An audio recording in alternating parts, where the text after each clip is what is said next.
Wow, अच्छा, okay okay, thank you. चलो अब चलो जमीन पे आ जाते हैं। ठीक है, तो जमीन पे कहाँ पे है, कौन सी जमीन पे अभी है?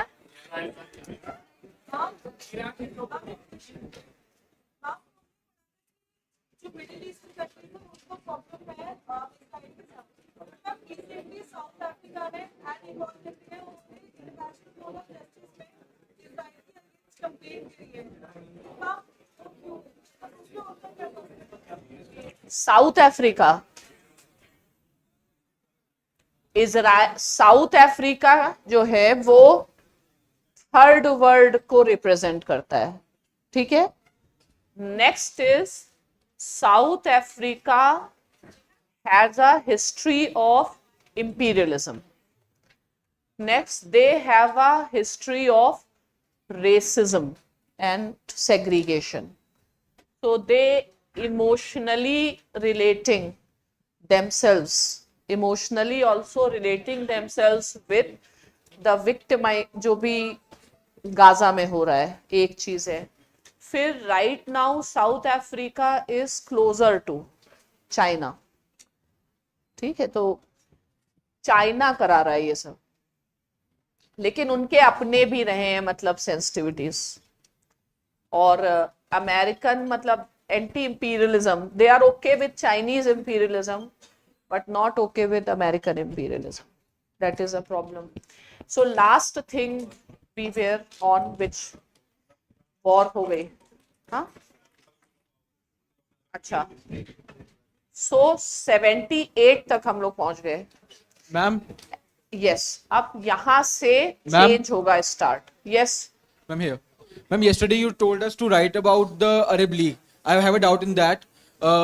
What are the instances which led to a complete change on stance of Arab League towards the Israel conflict war from 1979 to the contemporary issue?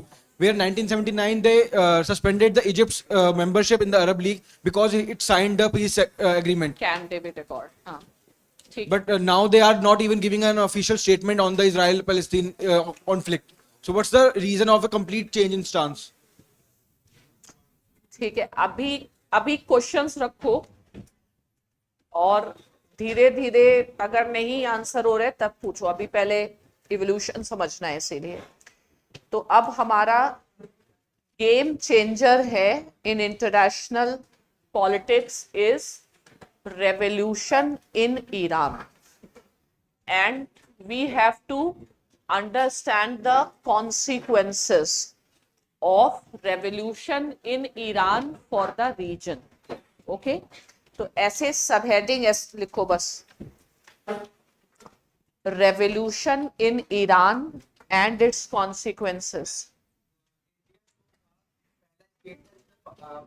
Fateh PLO, हाँ पीएलओ को, पीएलओ की वजह क्या थी? अच्छा, पहले चलो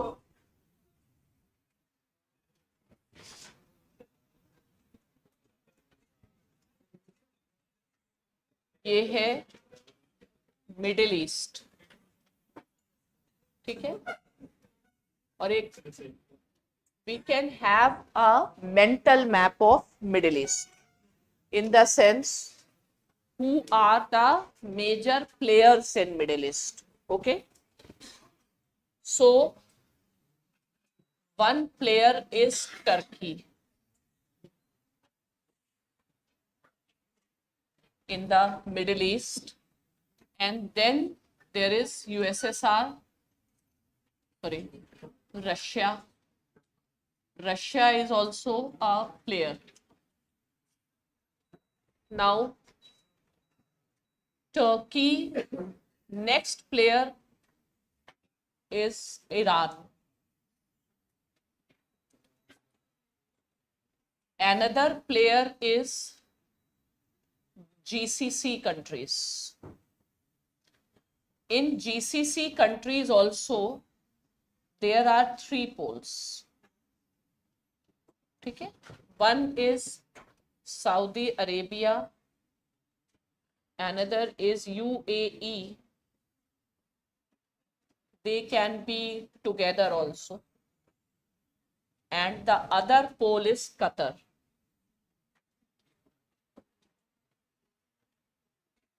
So Iran is Shia. Turkey is Sunni, but their ethnicity is different. They are Turks, they are not Arabs. एक है जो अभी घूम ही रहे, उनको कोई जगह नहीं मिल रही, कुर्स, ये सुन्नी है, ठीक है, और इनका झगड़ा है. Fine. Now, next pole in Middle East is Israel. Fine. Israelis are Jews. Now, in Middle East, the most hated are not Jews actually. Most hated are Iranians because they are Shias. ठीक है. फिर इधर north African states हैं जिसमें main हो गया Egypt. Egypt के बाद है लीबिया, फिर ट्यूनीशिया, मोरक्को. ठीक है. तो एक ऐसे समझो पावर स्ट्रक्चर है. Now what are the external powers interested in Middle East? एक है चाइना. ठीक है. अब ये भी अरब वर्ड है. देन रशिया तो है ही है, यूएस है ही है, और अभी इंडिया भी. ठीक है. तो they are the major players and then there are regional players. Okay. अब मिडिल ईस्टर्न पॉलिटिक्स में security and stability in Middle East is directly impacting security and prosperity of India, China, Russia. It may not be directly impacting US security terms में because US is far.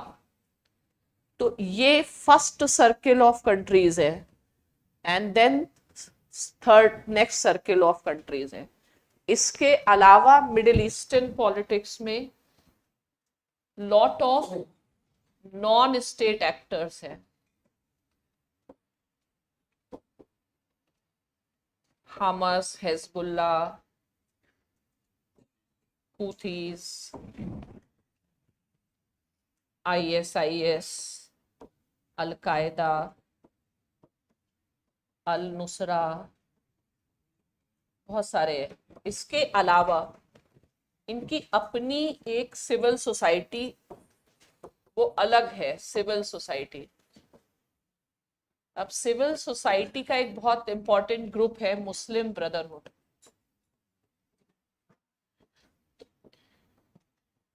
इन सबकी politics एक दूसरे से impact होती है. ठीक है.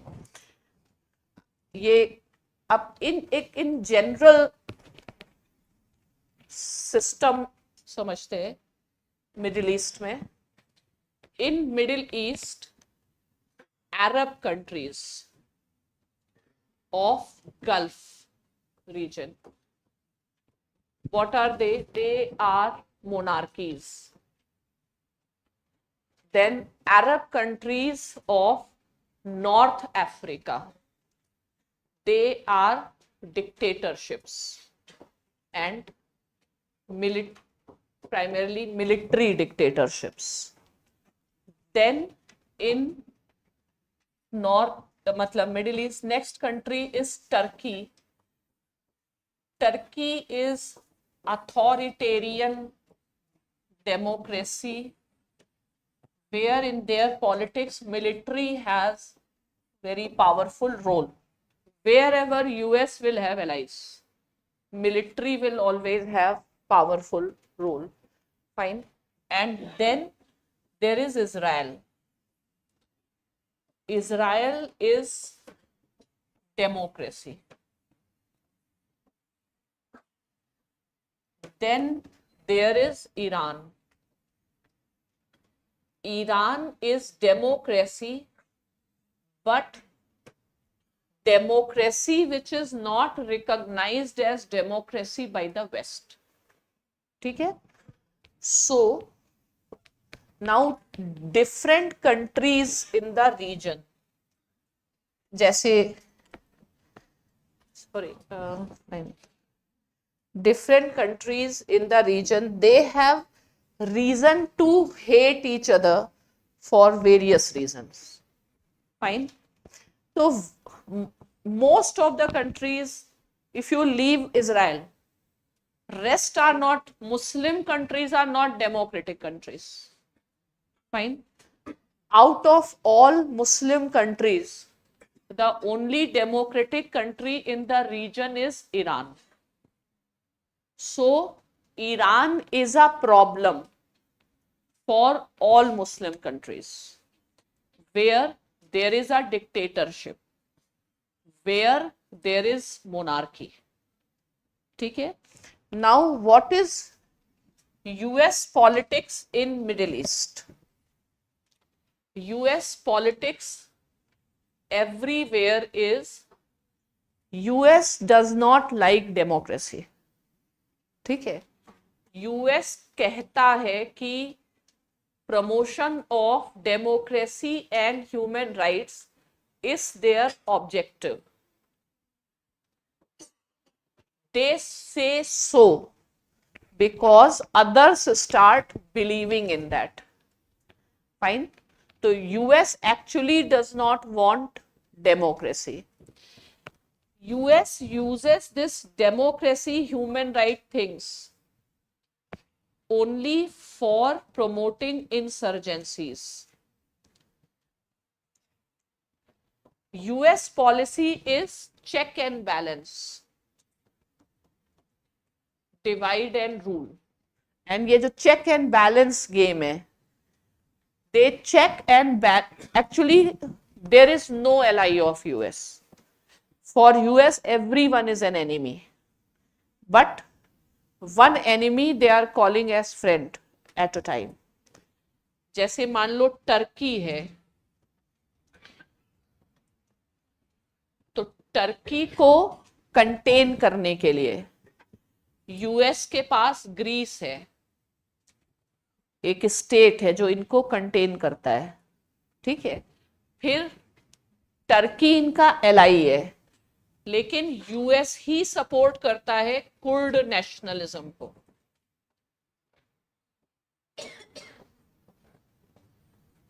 तो US democracy and human rights is just for promoting secessionism, so that whenever US require, suppose Turkey tries to go out of US sphere of influence, they will use it.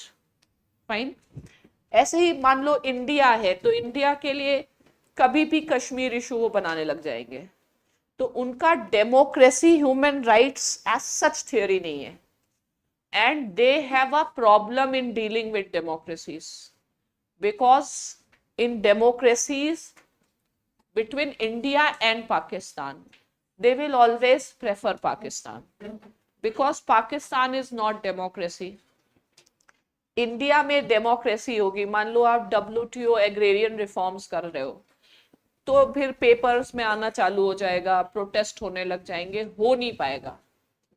तो maximum US क्या चाहेगा, या तो puppet regimes हो. Okay. तो इसलिए US वालों की एक थ्योरी है, उसको कहते हैं अरब एक्सेप्शनलिज्म। और ये थ्योरी ये है, अरब तो लिखा हुआ है जैसे reason to support the dictators and the monarchs in Arab world, ठीक है, तो उसको कहते हैं अरब एक्सेप्शनलिज्म, बट उसको ब्रॉडर सेंस में बनाना है। तो यूएस के लिए democracy has chance of success and appropriate for all other than Islamic world. Means democracy is not appropriate for Islamic world, but then also it is a double talk. They'll talk about human rights of Kurds, they will talk about human rights of Kashmiris, fine, but they will again have this theory that they cannot permit, or democracy is not good for people in Saudi Arabia, it is not good for people in Bahrain, Oman, यहाँ सब, तो उसकी एक theory है. Now to support this theory they have one more theory, that Islam is not compatible with democracy. तो Islamic principles democracy के against हैं, fine. तो इस थियोरी से अमेरिका अपना काम चला रहा था. Suddenly democratic revolution happens in Iran. Iran is what? A Muslim state where democracy becomes successful.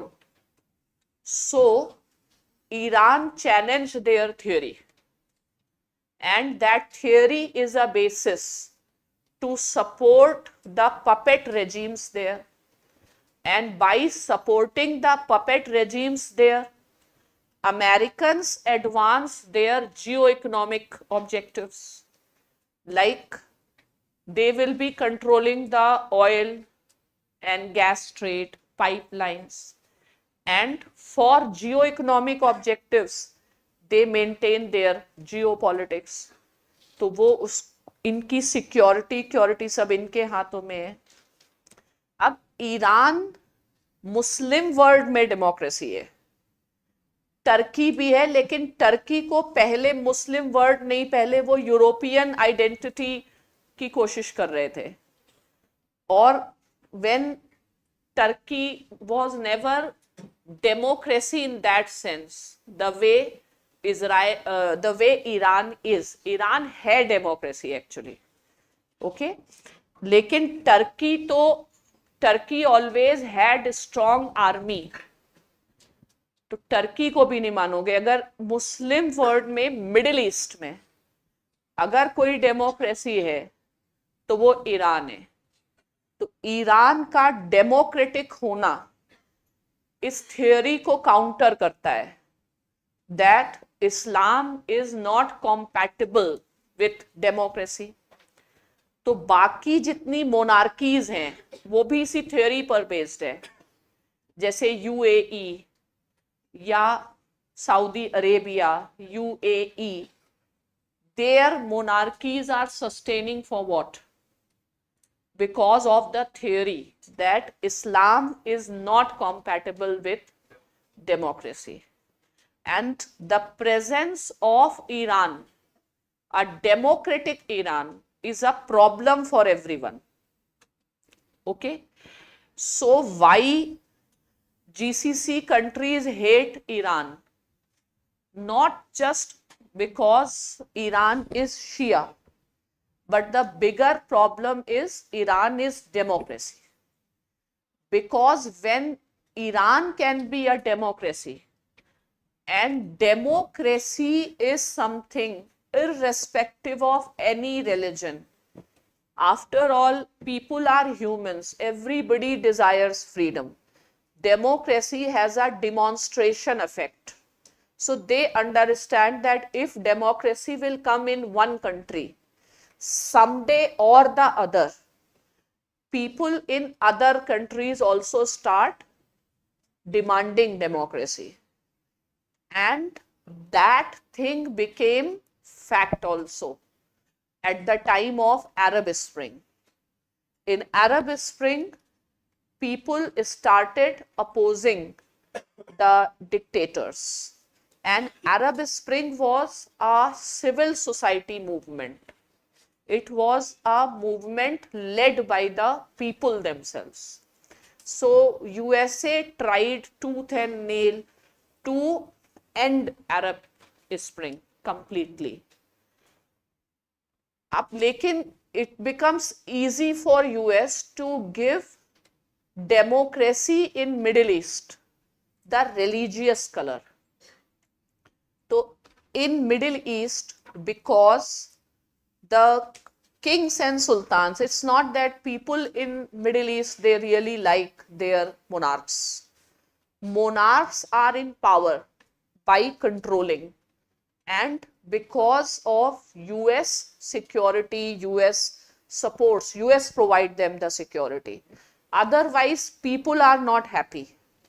Even you can say that Osama bin Laden, he had a problem with the monarchies because he considered them as the puppet regimes of Americans. And so, right, we can call them non-state actors or terrorist actors. But उसी में दो actors हैं, जैसे civil society. Even ISIS, the major funding for ISIS was coming from some Arabs who were not happy. Civil society से उनकी funding थी. और most of the terrorist organisations, अब टेररिज्म भी क्या है, you brand someone. Fine, again you all know the theory of discourse, concept of discourse. What discourse is stylized representation of something, telling something about something.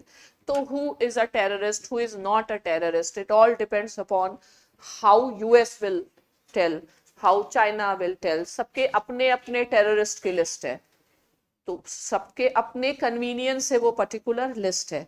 लेकिन इन सब organisation के root में है Muslim brotherhood. और Muslim brotherhood एक initially आप कह सकते हैं सिविल सोसाइटी ऑर्गेनाइजेशन है. एंड दे ट्राइड कि, और Muslim Brotherhood has a presence in all countries. And behind the Arab Spring there was a role of Muslim Brotherhood, and Muslim Brotherhood is a problem for UAE. It is a problem for other pro-US countries. So UAE is supporting Israel for what? UAE supports Israel because they both are against Iran. Second, Hamas also has its origin in Muslim Brotherhood. So Muslim Brotherhood is not in power. Kings are in power. So Muslim Brotherhood long-term vision is to topple the monarchies, because Muslim Brotherhood, they also believe that Western world has destroyed their culture and destroyed their peace. तो जैसे मुस्लिम brotherhood एक बहुत important, papers में कभी कुछ खास आता नहीं है उसके बारे में, ठीक है मैम, लेकिन वो एकदम रूट ऑर्गेनाइजेशन है. और इनका जो चैलेंज था वो वही था, टू चैलेंज इंपीरियलिज्म. इसीलिए al Qaeda attacked World Trade Centre, which was a symbol of neoliberal policies. मतलब तुम्हारा कॉमर्शियल इंटरेस्ट के कारण you are spoiling everything in the Middle East. तो इस कॉमन एनिमी के अगेंस्ट है, मतलब they are together against common enemy. तो रूट एनिमी है मुस्लिम ब्रदरहुड.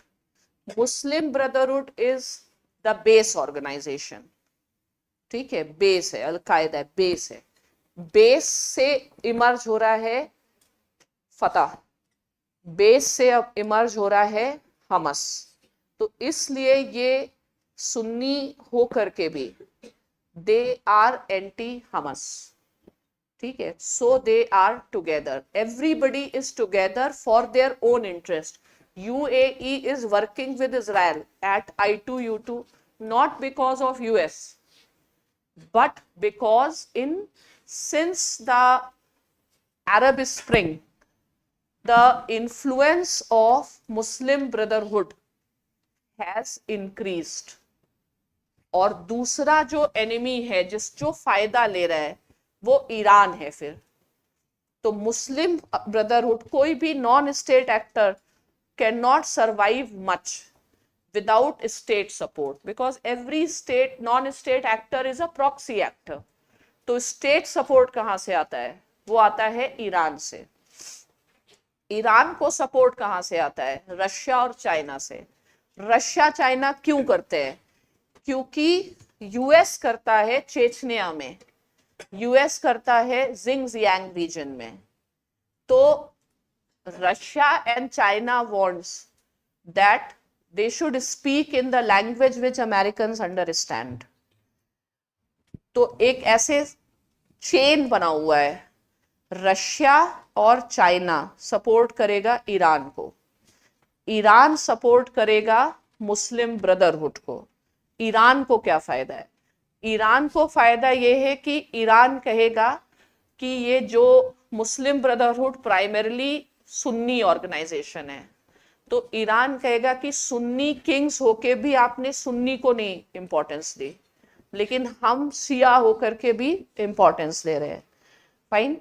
तो उनका अपना एक रेजीम है. फिर there is a dispute, they want to gain legitimacy in the Islamic world.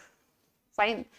And many of Shia religious places, that includes Karbala in Iraq, that is located in Iraq. So Iraq was under control of Saddam Hussein. So Iran wants all these places back. अब तीनों में Turkey, Saudi Arabia and Iran. Turkey says actually Makkah, Medina should be under control of Turkey because it was earlier a part of Ottoman Empire. Okay, so Turkey or Saudi, despite being Sunnis, they are against each other. Okay, so सबका सबसे conflict है for different reasons. तो UAE क्यों support कर रहा है? UAE and Saudi Arabia fear that Iran can, their common enemy is Muslim Brotherhood and Iran, and they can come together or they may not come together, but any one of them can provoke their people and who they may try to bring democracy and their governments will be toppled. तो इसलिए थोड़े equations change होते जा रहे हैं. और India का अभी क्या एक्शन है आज? मतलब there is a big change in India's policy in Middle East now and few years back. तो few years back for us, Middle East was more like a gas station, source of remittances, and at the max you can say investment also. But now India itself is making an investment in Middle East. So India's stakes are increased in Middle East. India has to be more active in Middle East than other. फिर अभी India का झगड़ा किससे चल रहा है? India China अपने fight कर रहे हैं for the supremacy of global south. So that is why both China and India both have relations with Israel, जिसमें China is coming more harsh on Israel at present. Why China is more harsh on Israel at present? Because Israel is US ally. So China and Israel has a history of defense trade, and because of security reasons, US has put restrictions on Israel supplying weapons to China. तो इनके साथ भी decoupling हो रही है, इसलिए China को आज इजराइल से ज्यादा इंपॉर्टेंस नहीं, चाइना को ज्यादा इंपॉर्टेंस अब जीसीसी कंट्रीज से हो गया है। तो इसीलिए China has been instrumental in Saudi and Iran का जो इंटीग्रेशन किया। अब इंडिया का केस है, तो इंडिया के लिए एक यूएई है, सेकंड इजराइल है, ये दोनों इंपॉर्टेंट पार्टनर हैं। थर्ड रह गया पैलेस्टीन। तो पैलेस्टीन हमारे लिए इंपॉर्टेंट थोड़ी है, हमारे लिए पैलेस्टीन तो एक बर्डन है, खर्च करना है उनसे, हमें उनसे कुछ मिलने वाला नहीं। इसीलिए we try to tilt towards Israel. अब more favourable conditions emerge when UAE and Saudi Arabia also tilt towards Israel, तो हमारे लिए बहुत कंफर्टेबल पोजीशन थी एंड हम लोग थोड़ा इग्नोर कर सकते थे पैलेस्टीन को। बट अब चाइना पैलेस्टीन को इंपॉर्टेंस दे रहा है, इसलिए हमको फिर देना पड़ेगा पैलेस्टीन को इंपॉर्टेंस। तो इसलिए हम दो तरीके की बातें करते हैं, एक पर्सनल लेवल पर हम सॉलिडारिटी विद इजराइल की बातें करते हैं, ऑफिशियल लेवल पर हम टू स्टेट सोल्यूशन की बात करते हैं, फिर हम एक रेजोल्यूशन में कहते हैं कि एब्सटेन हमने किया फॉर सीज फायर, दूसरे रेजोल्यूशन में हम सीज फायर को सपोर्ट करते हैं। तो हम क्या कर रहे हैं, अभी हम बैलेंस कर रहे हैं। The question is, are we balancing Palestine and Israel और we are balancing China in West Asia, China in West Asia. ठीक है, तो अपने फैक्टर्स कौन है, ये सब चीजें आपको समझ में आनी चाहिए। तो फिलहाल हर एक कंट्री और उनकी कहानी जब समझेंगे तब समझ में आएगा। तो या तो कहानी समझो तो उसमें लगने वाला है समय, और कहानी नहीं है बस हम लिखा भी सकते हैं, इस तारीख को ये गया, उस तारीख को वो है, दोनों तरीके पॉसिबल है। Ma'am, yes Ma'am, what is the position and role of Ayatollah al-Khamenei in Iranian's political setup? And second, how a religious head being the supreme leader and having so much power fits in the idea of democracy? Iran being a democracy. how religion fits in idea of India's democracy? How religious वो head? छोड़ो, हाँ, वो religious head है और democracy है, ठीक है। हाँ, इंडियन सेक्युलरिज्म, वो डेमोक्रेसी है, सेक्युलरिज्म का दावा नहीं कर रहे वो। फिर Indian secularism, is it separation between religion and state? no. नहीं है ना। भारत का जो प्रियम्बल है धर्मनिरपेक्ष नहीं है, पंथ निरपेक्ष है। तो why should we follow American democracy? We will have India way, Asia way, उनकी डेमोक्रेसी को क्यों फॉलो करेंगे? तो कौन कह सकता है कि रिलीजन और डेमोक्रेसी साथ साथ नहीं जा सकती? है कौन वो कहने वाले? गांधी ने बताया है ना कि जा सकती है। तुम्हारे वैल्यूज अलग है तो हम क्यों अडॉप्ट करेंगे? The problem is the religious head is having the veto in almost every cases. In case of Iran. ठीक है, वो उनकी इच्छा है, उनके यहाँ डेमोक्रेसी है, उनको कोई कंपटीशन नहीं है, उनको अपने को अमेरिका के स्टैंडर्ड में नहीं लाना, उनको इंडिया के भी स्टैंडर्ड में नहीं लाना, जैसी उनकी सोसाइटी है। लेकिन समस्या क्या है? They have toppled the Shah of Iran, और जो प्रेसिडेंट है वो तो इलेक्टेड है वहां पे। तो इनको प्रॉब्लम वो नहीं है, अमेरिका का कोई भी प्रोपेगेंडा सस्टेनेबल नहीं। इसीलिए एशियन वैल्यूज की बात है, एशिया वे है, इंडिया बोल रहा है इंडिया वे है। तुम्हारे मॉडल को क्यों मानेंगे? और who said democracy and secularism has to be hand in hand? Democracy and toleration can be hand in hand. क्या करना है? डेमोक्रेसी अलग चीज है, government by the people for the people है। सेक्युलरिज्म, रिलीजन अलग है। तो इंडिया में we are also democratic, but we also create and inaugurate the temples.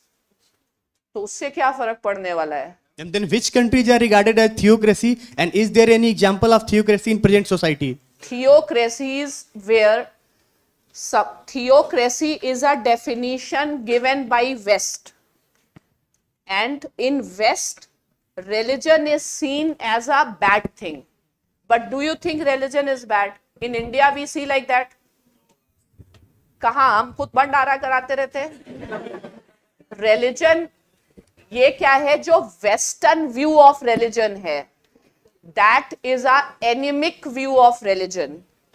Religion को उनके यहां हमेशा झगड़ा होता रहा, तो इसका मतलब ये नहीं है कि religion can not give you something good. You get a moral force from religion. Religion gives you good things. So religion is a basis for morality.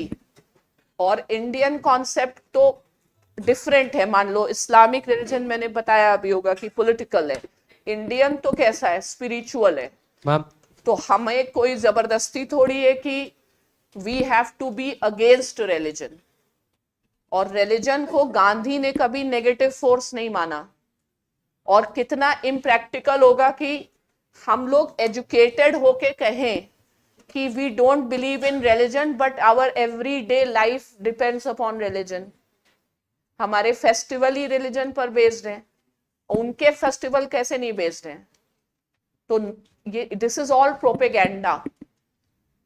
ठीक है, जस्ट बिकॉज यूएस से US doesn't become the best democracy in the world.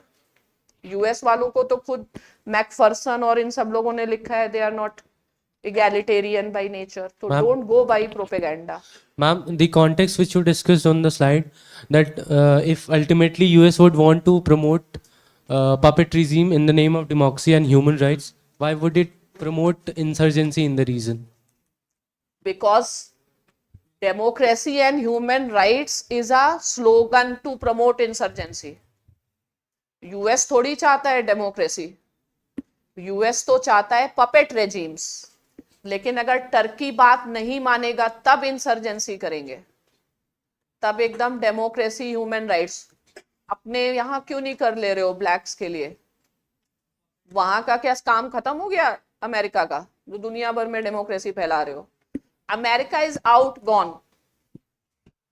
World order, we are living in post American world order. हमने बताया वो theory कहते हैं कि they go for promotion of democracy and human rights. ठीक है, ये थियोरी क्यों लाई थी उन्होंने? ओटोमान एम्पायर के डिसइंटीग्रेशन के लिए लाई थी थियोरी, कि लोग इंडिपेंडेंट स्टेट बनाएं. और जब इस थियोरी के कारण इंडिया ने कहा कि हमें भी सपोर्ट करो, तो नेशनल मूवमेंट में Americans did not support India. That was the reason that we started distrusting US. Yes Ma'am, what is the extent of India-Turkey relation, antagonism relation? Is it similar to Pakistan and China, equal to China and Pakistan? ऐसे नहीं बताया जा सकता है. पहले वहां का geography, history, politics सब समझना पड़ेगा ना, इसीलिए अब पहले इनको निपटा देते हैं. एलआई अगर ऑफिशियली फॉर्मली बोलोगे तो कलेक्टिव डिफेंस पैक्ट होता है. इसका मतलब है if someone attacks your ally then you have to come for protection and you will have to join the war. तो हम लोगों ने क्या किया है कि हम अमेरिकन वॉर्स में नहीं घुसेंगे, क्योंकि हम पार्टनर हैं, हम एलआई नहीं है. ठीक है, तो यानी हमें अपना फायदा दिखेगा तब घुसेंगे. तो इसको कहते हैं स्ट्रेटेजिक ऑटोनॉमी. और वही थीम है कि हम अमेरिका के स्ट्रेटेजिक पार्टनर हैं, उनके एलाई नहीं बनेंगे. क्योंकि we are what S Jaishankar said, we are aligned only with India, we are not aligned with anyone. तो we will see what is our interest, just like Americans see what is their interest. So America has never stopped supporting Pakistan. So why should we stop supporting Russia or any other? तो सब country दोस्त कह रहे, लेकिन दोस्त rhetoric है. सबके अपने अपने गेम हैं, और गेम को समझना ही आईआर का, भाई डीकंस्ट्रक्शन ऑफ आईआर क्या है, कोई क्यों कर रहा है. ये चीज को समझना है। चलो अब आगे बढ़ो, बहुत हो गया, अब हम कुछ समझाएंगे नहीं, अपना लिखो, काम खत्म करो। चलो जल्दी, कहाँ पहुंचे? Revolution in Iran. अब ये क्या है? Game changing. लिखो लिखो फिर से, game changing, game changing event है। इतना तुम लोग समझ जाओगे, Middle East civil services. every civil services is now open for you, you understand, middle east, china, ठीक है, इतना तो मिडिल ईस्ट वाले नहीं जानते होंगे। चलो, तो अब हम लोग क्या समझ रहे हैं? गेम चेंजिंग इवेंट है। गेम चेंजिंग क्यों है? वाई?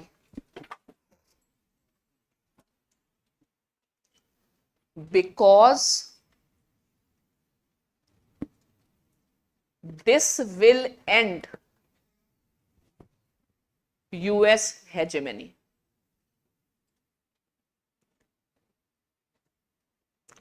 ठीक है, अब लिखो why. Because US hegemony in West Asia is based on its strategy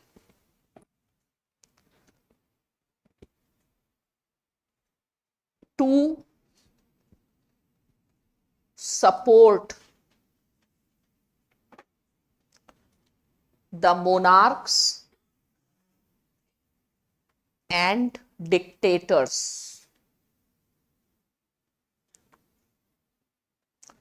ठीक है, अब लिखो इट्स सो कॉल्ड। तो अंग्रेजी में बोल रहे हैं, ग्रीन कार्ड अप्लाई किया है, बहुत गड़बड़। बताए कि ना बताए? वाला लाइव हटा देंगे। देखो, इट्स सो कॉल्ड एजेंडा या it's so called objective of democracy and human rights is limited only for promoting insurgencies.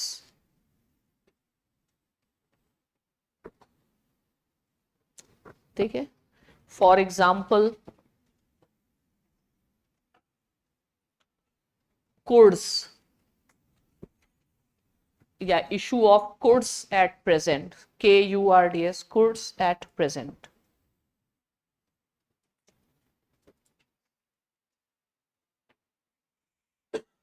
ठीक है, अब ऐसे लिखो, what is USA's grand strategy?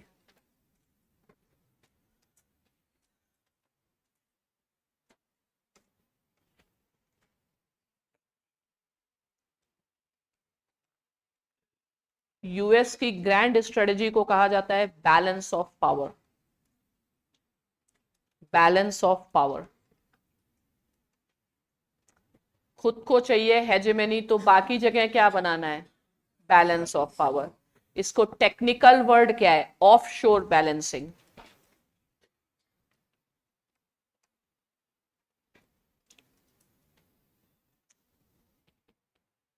तो ऑफशोर बैलेंसिंग का तरीका क्या है? Point number 1, use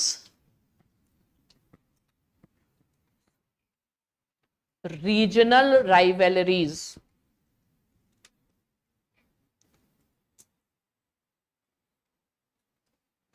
and support the weaker party.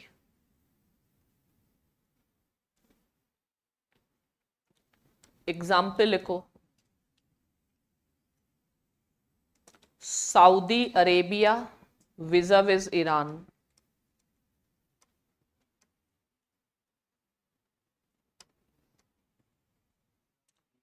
और सपोर्ट सऊदी अरेबिया, सबसे वीक कंट्री तो वही, विज़ाविज़ टर्की।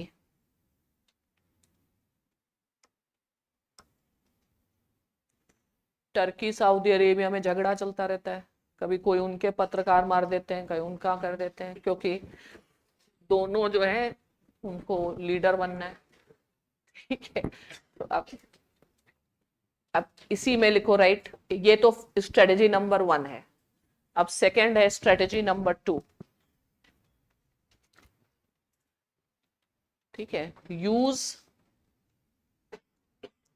नॉन स्टेट एक्टर्स और इंसर्जेंट्स अगेंस्ट बेस्ट फ्रेंड्स।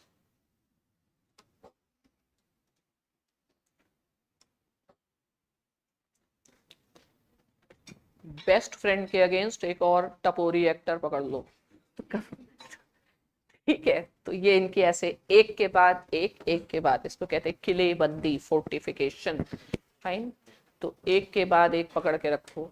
ठीक है, अब फिर लिखो for example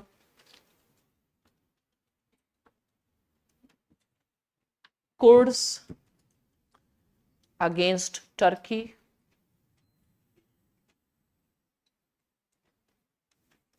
comma Kashmiris against Pakistan, sorry against India, against India. तो इंडिया को यूएस कैसे कंटेन करता है? Bye supporting Pakistan. चाइना को करता है बाय सपोर्टिंग इंडिया। तो इंडिया से प्रमोट कराता है तिब्बतन इंसर्जेंसी, पाकिस्तान से प्रमोट कराता है कश्मीरी इंसर्जेंसी। ठीक है, फिर कश्मीर को कंटेन करता है बलूचिस्तान या अफगानिस्तान से। तो सबके साथ एक एक एक्स्ट्रा, एक के साथ एक फ्री है, समझ लो। ठीक है, तो इसलिए कहा जाता है कि it is bad to be friend of US, sorry it is bad to be enemy of US, but it is worse if you are friend of US. क्योंकि यूएस के जैसे ही फ्रेंड बनोगे वैसे ही इंसर्जेंसी की कहानी चालू कर देगा वो, तुमको कंट्रोल करने के लिए। ठीक है, तो इनसे ना दोस्ती अच्छी ना दुश्मनी अच्छी।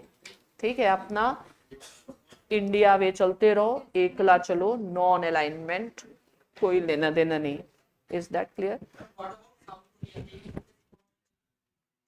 अरे साउथ कोरिया वोरिया देश हम तो गिनते नहीं हूं,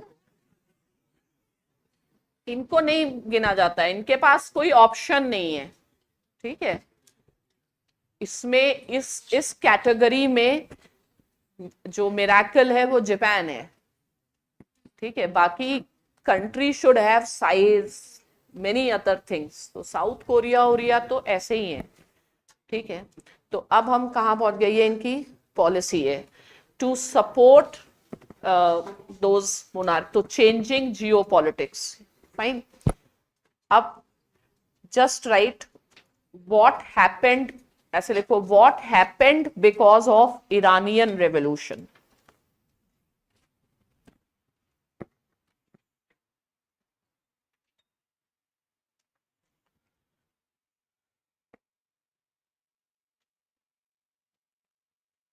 अंडरलाइन करो इरानियन रेवोल्यूशन, देखो Iranian revolution was because of the joint efforts of, ए लिखो सिविल सोसाइटी, डैश करके लिखो पीपल ऑफ ईरान, सेकेंड लिखो इस्लामिस्ट्स और रिलीजियस लीडर्स। तो जब दोनों ने मदद की, सबसे पहले इसमें ऐसे लिखो लिखो originally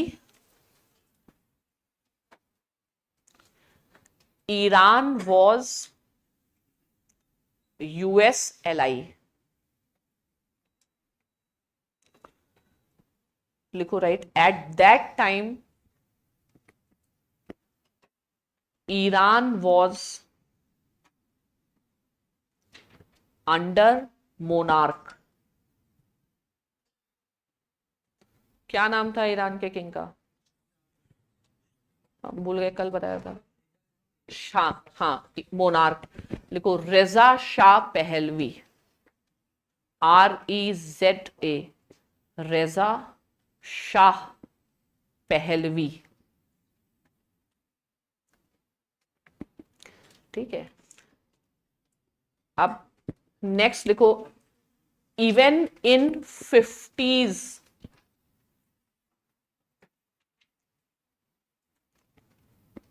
there was democratic revolution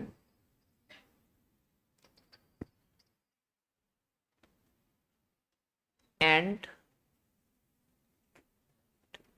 democrats came to power.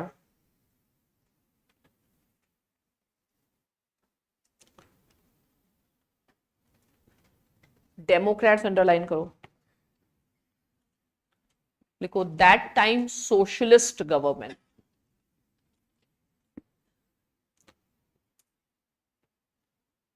right now I'm not remembering the name of prime minister, Mossadegh, हाँ, मोहम्मद मोसादिक मोस्ट प्रोबेबली।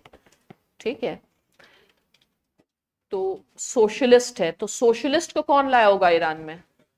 रशिया। और किंग को कौन सपोर्ट कर रहा है? यूएस। तो इनकी उधर अलग गेम चल रहा है। सोशलिस्ट ब्रैकेट में लिख दो, support of USSR. Mohammad Mossadegh शायद नाम था उनका। ठीक है, अब लिखो यूएस मैनेज्ड टू टॉपल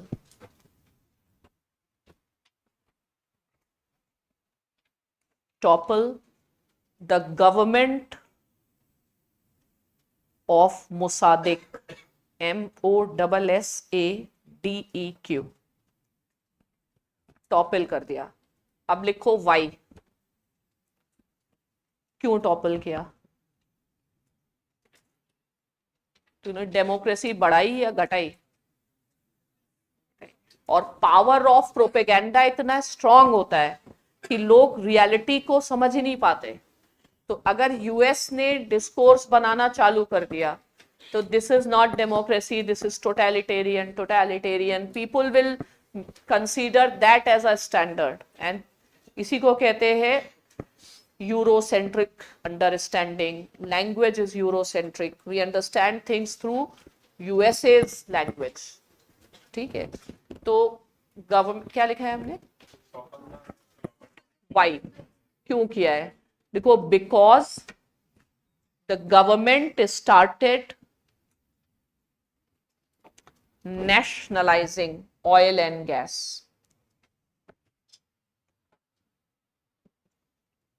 ठीक है, अब एरो करके लिखो,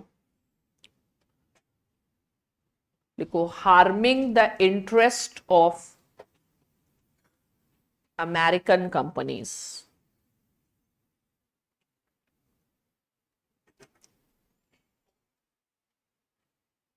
तो ये भी सोवियत पॉलिसी के ही पार्ट है।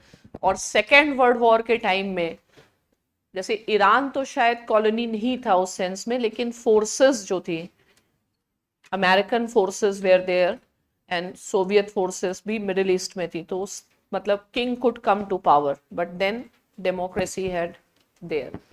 अब नेक्स्ट लिखो, after toppling the democrats, US placed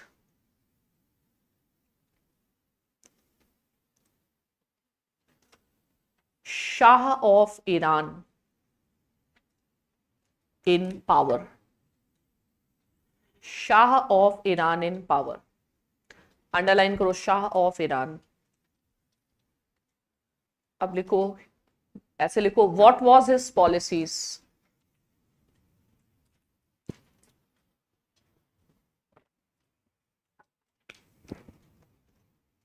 His policies was modernization of Iranian society.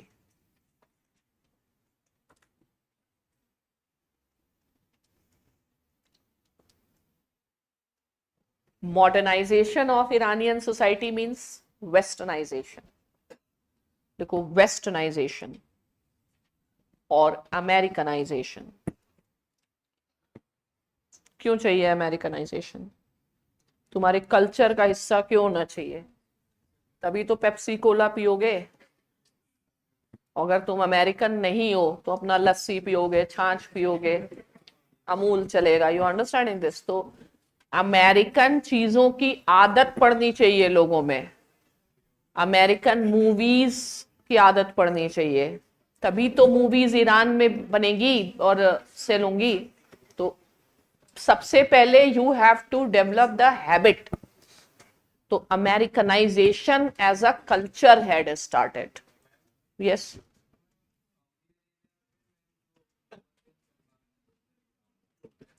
अचानक रिफॉर्मिस्ट इसलिए हो रहे हैं क्योंकि ऑर्थोडॉक्सी जो है, अब लोग तो चाहेंगे, एक लोग हैं, लोग चाहेंगे डेमोक्रेसी हो। तो अब डेमोक्रेसी होगी तो जैसे अपोजिट पार्टी है मुस्लिम ब्रदरहुड और ये लोग टॉपल करना चाहेंगे। तो आपको पब्लिक को खुश करना होगा कि जब हम ही रिफॉर्म कर रहे हैं तो इनके साथ क्यों जाओगे? तो तुमको फिर अपना इमेज चेंज करना पड़ेगा, reformist image, and you can remain in power only with the support of US. तो यूएस के सपोर्ट से आप to prevent their regime they are changing. जैसे यूएसएसआर में to prevent the collapse of USSR Gorbachev started perestroika. तो वही perestroika ही तो है वहां पे भी।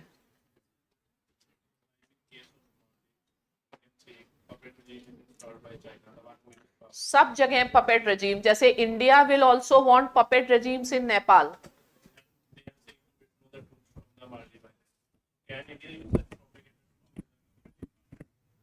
ऑफ कोर्स यस, वही तो है। It's a propaganda war. It is a world of social media. You live in an information society. Someone losing the propaganda war will lose all power. तो प्रोपेगेंडा जो मार्केटिंग है वो propaganda ही तो है। Marketing executives, उनका असली नाम propaganda वाला होना चाहिए। करेगी ना, क्योंकि उनको क्या करना है, ये प्रोटेक्ट कर रहे हैं, उनको महल में रहना, उनको क्या प्रॉब्लम। आगे बढ़ो, कहां पहुंचे भाई? अमेरिकनाइजेशन। अब एरो करके लिखो, which was not liked by the clerics. which was not liked by the clerics in Iran. Americanization was not liked by clerics, religious heads in Iran. अब लिखो, they were expelled from Iran. So they were there in other countries. They were living in asylum. Now it's a Cold War era, and Iran is again very important. So Iran is important for USSR because the country that can balance Israel, that can balance Turkey, that can balance Saudi Arabia and UAE. Plus, Iran is very important because of its location and Russian economy. Russian economy is based on oil. So, oil pricing के लिए भी तो इनको साथ रहना होगा। फिर Iran location is next to Afghanistan. Afghanistan is in Central Asia. Central Asia is important. Fine. So Iran is geo strategically important for Russia, geo economically important for Russia, and geo politically important for Russia. तो Iran में Russia हमेशा कुछ ना कुछ करता रहेगा। तो during cold war क्या चल रहा है? During cold war power struggle चल रहा है, पहले किंग है, फिर डेमोक्रेट्स आए, फिर किंग को टॉपल कर दिया, अब डेमोक्रेट्स के अगेंस्ट सब चल रहा है, इनको सपोर्ट करेगा रशिया, जबकि खुद के यहाँ डेमोक्रेसी नहीं, ठीक है, और अमेरिका में डेमोक्रेसी है लेकिन वो किंग को सपोर्ट कर रहे हैं, ठीक है। तो अब इनको तो ये, इससे फिर क्या होगा, रेवोल्यूशन। अब रेवोल्यूशन में who will provide what you, if you want to have a revolution, you need an ideology. So what ideology will work? Ideology will be to protect Islamic culture. Fine. So the clerics, they also joined this revolution and they toppled the king. ठीक है, तो it is a big strategic defeat of US. तो US की आज तक कभी जीत हुई नहीं, फिर भी वो सुपर पावर है। तो ना ईरान में यूएस जीता, ना कोरिया में जीता, ना वियतनाम में जीता, ना अफगानिस्तान में जीता। बाकी कंट्रीज अगर हारे, even if USSR lost, it is because of its internal weaknesses. That is why Putin say, how can you claim you won the Cold War? जब वॉर ही नहीं हुआ तो जीते कहां से आप? लेकिन Americans are very good at taking the credit, they know. तो वो प्रोपेगेंडा करते हैं, वो क्रेडिट ले लेते हैं, और उनकी मतलब प्रोपेगेंडा मशीन इतनी स्ट्रांग है कि उनकी थ्योरी है, Americans do not lose the war, they lose the interest. ठीक है, वो ऐसे अपनी थ्योरी को बनाते हैं। तो वो तो प्रोपेगेंडा वॉर का रोल ही होता है पॉलिटिक्स में, ठीक है। तो कहाँ ये जीत रहे हैं? ये तो सीरियन क्राइसिस में भी नहीं जीते। सिंगल एक इजराइल के कॉन्टेक्स्ट में अमेरिकन जीत नहीं सकते, क्योंकि they have not really tested, मतलब टेस्ट नहीं है उनको पॉलिटिक्स का। They have been isolated from the world affairs.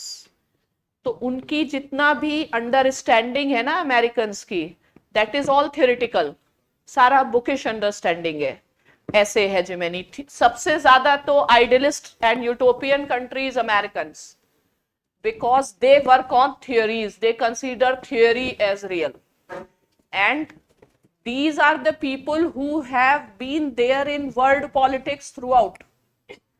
तो इन्होंने टेस्ट कर रखा है ना पॉलिटिक्स, रियल पॉलिटिक्स। अमेरिकन्स तो सिर्फ थियोरी है। 1776 के बाद कोई वॉर ही नहीं है, जिसने वॉर ही नहीं लड़ी वो तो थ्योरी में रहेगा, और इनका लाइफ कभी बिना वॉर के रहा ही नहीं। तो अमेरिकन्स यहां पर कभी नहीं जीतेंगे, क्योंकि एक तो उनका सिविलाइजेशन उतना ओल्ड है नहीं, older is the civilisation, more will be the common sense and knowledge. Americans की समझ बहुत कम है, मतलब according to me it's very theoretical whatever they talk. और यहां पर असली पॉलिटिक्स है, they always come and get trapped. They could win only when time was favorable to them. तो ये रशियंस के साथ पॉलिटिक्स कर ही नहीं पाएंगे, ये चाइनीज के साथ भी नहीं कर पाएंगे, ये टर्की ईरानियंस किसी के साथ नहीं कर पाएंगे, क्योंकि ये कभी रहे नहीं ना उस सिस्टम में। तो यहाँ पे पक्का इनका, इसीलिए India wants to ensure that region state, we are in the region, fine, we have to remain more with the countries in the region rather than with Americans, because they'll pack and go, they'll say we have lost the interest, you look for new partner, fine, वो ऐसे भी बोल देंगे Americans. इसलिए भैया पुराने लोगों को छोड़ना नहीं है। and I can say that American foreign policy is all bookish, और इनको रियल पता है, असली जानकारी इनको है। कभी जीतेंगे नहीं ये सब। और अभी तो सारे entire world is becoming against US. We are against China, but मतलब China has also committed certain mistakes, otherwise if India, China, Russia, वही तो ट्रायंगल था ना, that triangle was very very threatening for US. But वो लोग because of old history and disputes it becomes difficult. और सारा जो अमेरिका जो है लिटरेचर प्रोड्यूस करता रहता है, और हम थियोरी से हमारी रियलिटी बनती है, तो हम पढ़ते हैं और उसको सही समझने लगते हैं, और बहुत डिफिकल्ट है उससे बाहर आ पाना। तो they have their own method, but war में नहीं जीत पाते हैं। फिलहाल आगे बढ़ते हैं, मैं अपने सारी संभावनाएं कम करती जा रही, यहीं रहना पड़ेगा। चलो है, चलो, there is no safe place in the rest of the world. UN में वही तो कह रहे हैं, दिस इसीलिए तो यूएस जाना है। कहाँ पहुंचे हम लोग? Okay, they spread. अब नेक्स्ट लिखो, राइट, देखो right, ultimately there was success to Democrats who were joined by the religious heads and democracy got established in Iran.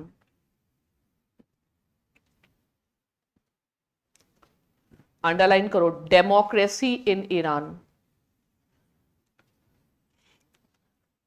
ठीक है, पॉइंट नंबर 1 79 में आई ना, अभी वाला एकदम रेवोल्यूशन की बात कर रहे हैं, डेमोक्रेसी इन ईरान। अब लिखो, democracy in Iran challenges theory of US. Underline करो थियोरी, देखो इस्लामिक एक्सेप्शनलिज्म।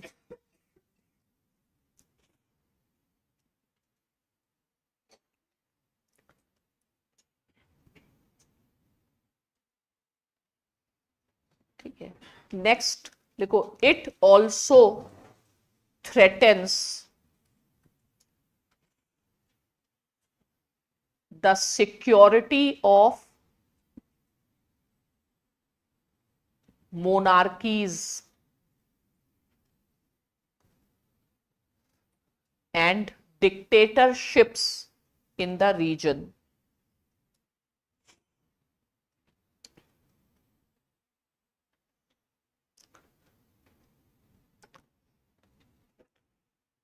अब लिखो, what is the real problem? लिखो, what is the real problem in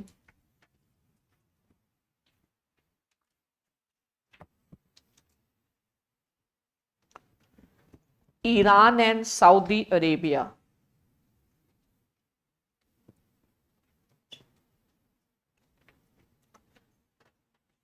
लिखो, religion is not the real source of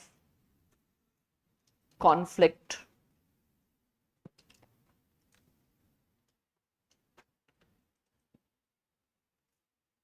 As understood. They are Shia Sunni, ये है नहीं actually. देखो, they were allies till Iran was democracy. ठीक है, आप लिखो, राइट, सो दे allies ही थे वो लोग। लिखो, still Iran was monarchy. अब लिखो, so the real problem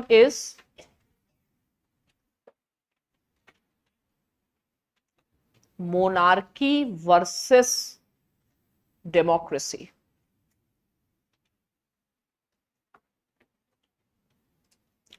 underline करो डेमोक्रेसी।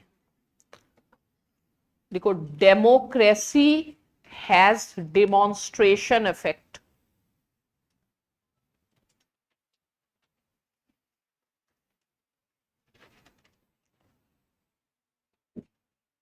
देखो, democracy in Iran will attract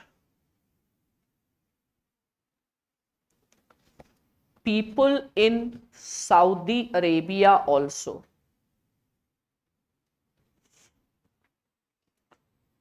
towards democracy.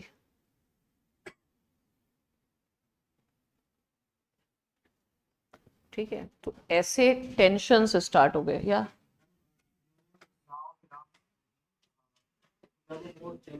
देविया,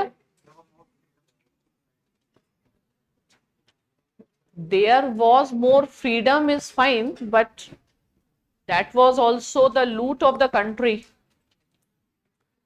ये तो पॉलिटिक्स है ना। शाह ऑफ ईरान अभी डेमोक्रेसी है, लेकिन आपने वो तो पपेट रेजीम है ना। तो पीपल ऑफ ईरान वे are not benefiting because American companies वे are looting the oil and gas, और ये सारे पर्टिकुलर रीजन हैं। तो यहां पर यूएसएसआर का भी तो इन्फ्लुएंस है, एंटी इंपीरियलिज्म, ये सब सेंटिमेंट्स भी तो हैं।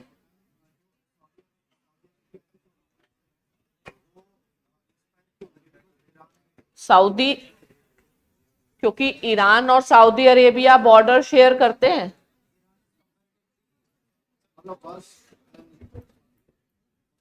मैम, अमेरिकन प्रोपेगेंडा नहीं समझना है, ऐसा कुछ नहीं है। ये तो वीडियोस बस SRIS वीडियो देखो, बाकी सब प्रोपेगेंडा है।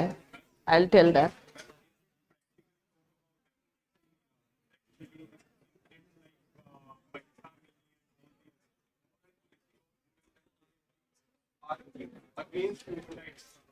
तो यहाँ इंडिया में मॉरल पुलिसिंग नहीं होता है वुमेन का? ज्यादा होता है, कम होता है? होता तो है ना। तो मॉरल पुलिसिंग तो ग्लोबली होता है, वो तो यूएस एक बताता है तुम्हें। चलो, मैम, ईरान में मॉरल पुलिसिंग होता है, और हॉलीवुड में जो होता है वो सही होता है। Ma'am, Moral policing in Iran is better, or what they do with women in Hollywood, which is preferable? Ask their women. The worst situation of women is in US. They got equal wages also only very recently. US वाले लोगों को तो मी to movement करना पड़ गया। तो propaganda में नहीं जाओ ना। इस चलो, अब तुम लोग इतना समझोगे तो हम खत्म नहीं कर पाएंगे भाई। मैम, यस, मैम, मेरा सवाल थोड़ा पुराना है। क्या हम लोग मान सकते हैं कि जो इजराइल है वो भारत का नेचुरल अलाइज इसलिए भी क्योंकि पाकिस्तान की वजह से?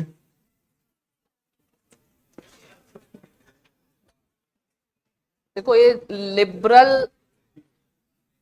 लिबरल वो है ना आर्ट। आप कुछ भी थ्योरी लिख लीजिए, कोई दिक्कत नहीं है, लेकिन आपको अगर उसके 10 पॉइंट लिख के खत्म करने हैं, इसलिए नेचुरल एलाई है, कुछ भी गलत नहीं है। और मैम, दूसरा सवाल ये ऑरेंज से अंडरलाइन कर लो तो और गलत नहीं है। क्या गलत है? तुम्हारी इच्छा है, अपना कर लो। अब आगे चलो भाई, हम ऐसे नहीं, क्या खत्म ही नहीं होगा कभी कहानी। और समझ के करोगे क्या? ना लिख पाओगे आंसर, ना कुछ। कहां पहुंच रहे हो? डिमॉन्स्ट्रेशन इफेक्ट है। जैसे डिमॉन्स्ट्रेशन इफेक्ट हुआ ना यूएसएसआर और ईस्टर्न यूरोप में, डेमोक्रेसी पोलैंड में आई, फिर चेकोस्लोवाकिया, फिर सब कोलैप्स होता चला गया ना कम्युनिज्म। तो there main problem is monarchy versus democracy, but they are trying to give the religious colour. ठीक है, तो अब इसमें लिखो, hence Saudi Arabia Hence, Saudi Arabia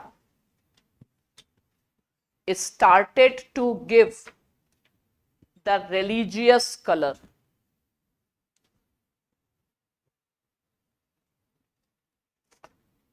to prevent its people from coming under influence of Iran, influence of democracy in Iran.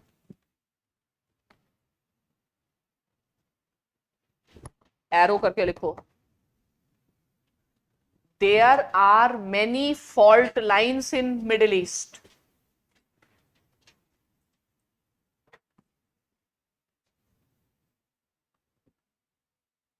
Which act as a political resource to build the propaganda.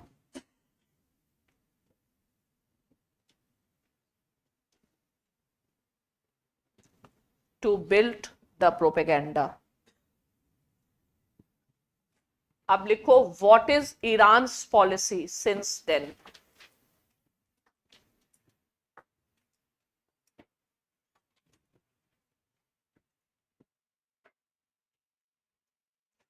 लिखो to counter Saudi Arabia.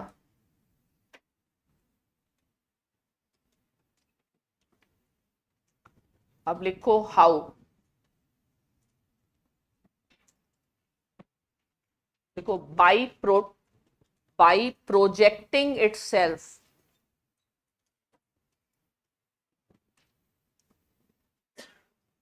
as the protector of Islam.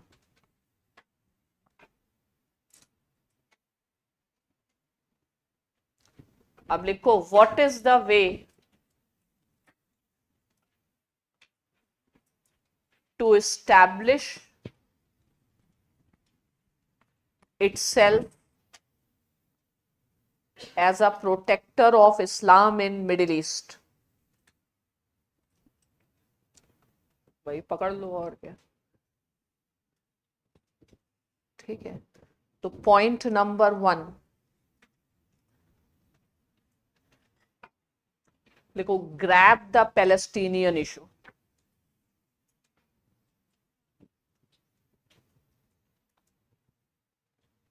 Underline करो Palestinians. देखो Palestinians are Sunnis but Iran extend its support for Palestinians.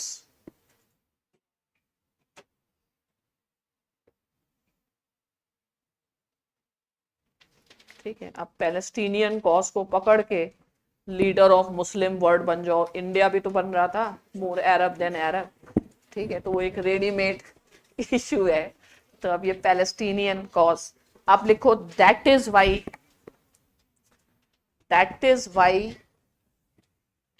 Iran's stand against Israel is most extreme. Underline करो most extreme. देखो Iran does not recognize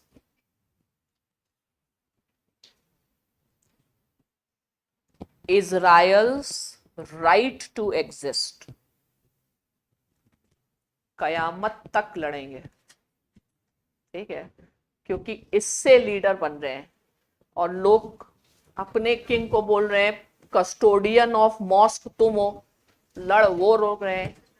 ठीक है, तो अब Israel एक agenda है, इसीलिए इजराइल का मेन एनिमी कौन है?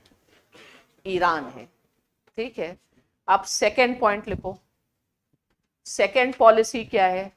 ईरान हैज टू शो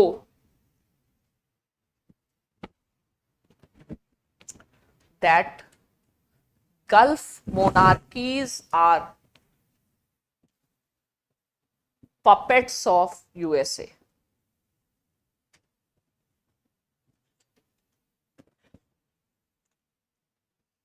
तो इससे फिर ईरान बनता है लीडर, और ईरान जा रहा है, मतलब ऐसे लिखो, इमेज बिल्डिंग ऑफ ईरान। आज अगर इस्लाम को प्रोटेक्ट करने के लिए कोई खड़ा है, कौन खड़ा है? ईरान खड़ा है, सऊदी नहीं खड़ा है, और यूएई तो बिल्कुल ही लड़खड़ा है, ठीक है, मतलब मंदिर वंदिर बनवा दिया वहां पे, यूएई लड़खड़ा है और वो खड़ा है, ठीक है। और बावजूद sanctions and sanctions since 79, 10-year war, which other country has made such a sacrifice for Islam other than Iran? So Iran has re-emerged as the leader of the Muslim world. So Muslim world is now divided, means there are kings which are with US, but the civil society and the common man, they are with Iran.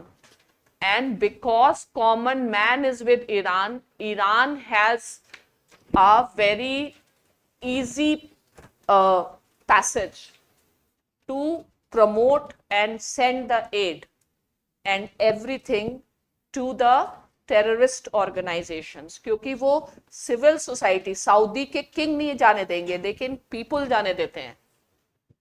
अब ये सारा जो कहानी है ना, इसको सबसे अच्छा किसने समझा? इस कहानी को सबसे अच्छा समझा कतर ने, क्योंकि कतर को पता चल गया कि ईरान ही मेजर प्लेयर है। तो कतर ने कहा कि we will have our independent policy, ठीक है, and future of middle east is under Iran, okay, and that is why Qatar is playing a good role, matlab they have good relations with Iran.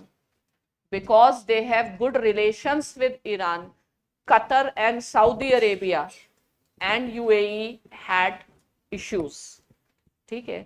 तो इसमें सबसे अक्लमंद जो है GCC में वो Qatar वाले, उनको लगता है कि ईरान को हम सपोर्ट करेंगे तो हमारे लोग हमारे अगेंस्ट नहीं जाएंगे, क्योंकि ईरान को सपोर्ट करने का मतलब क्या है कि जो कतारीज है वो कहेंगे कि ये इस्लाम को प्रोटेक्ट कर रहे हैं।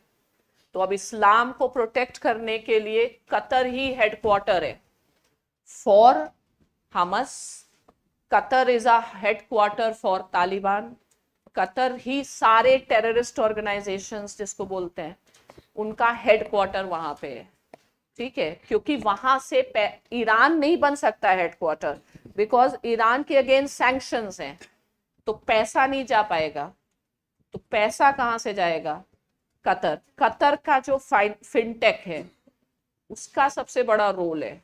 तो इसलिए कतर से इंडिया दुश्मनी नहीं कर सकता है, क्योंकि जितने भी टेररिस्ट का अता पता घर मकान है वहीं पे है, ठीक है। तो कतर ने प्रेशर, जैसे ये कब हुआ था नेवी वाला incident? After attack, after attack.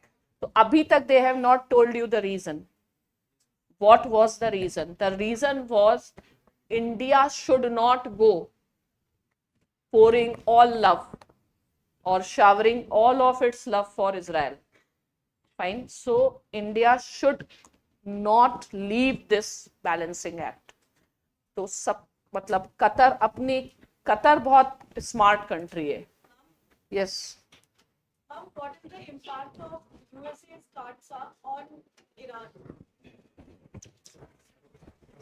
है सैंक्शंस हैं, बट इंडिया को एक्सेप्शन भी है। प्रोजेक्ट्स भी लगाई बहुत रेट से। नहीं, इंडिया को ऑयल में कंट्रोल करने के लिए कहा गया है, लेकिन इंडिया तो चाहिए ना अफगानिस्तान में अगेंस्ट चाइना।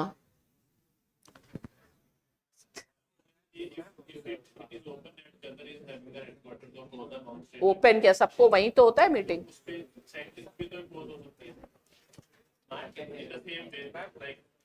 सैंक्शंस अगर कतर पे करेंगे तो फिर ईरान ही तो बढ़ेगा।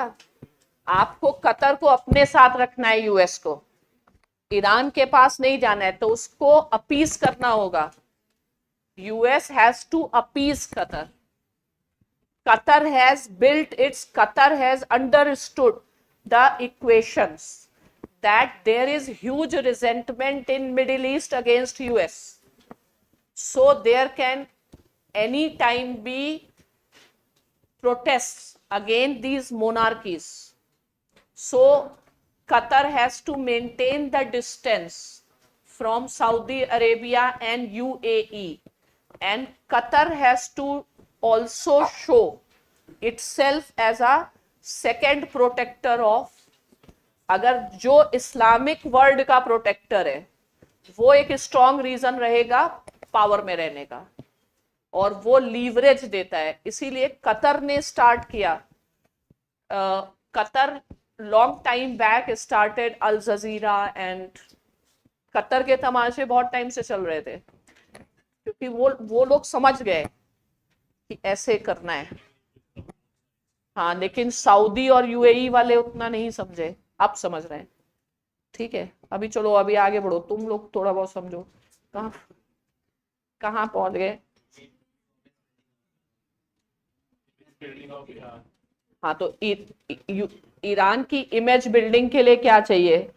You oppose Israel, and Iran has been quite successful in establishing itself as the protector.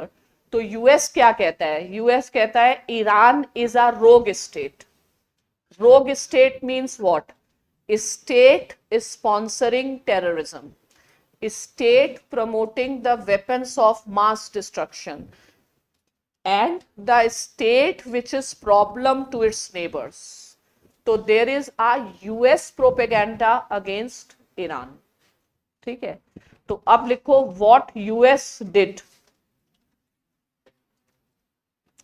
What US did against या with respect to Iran.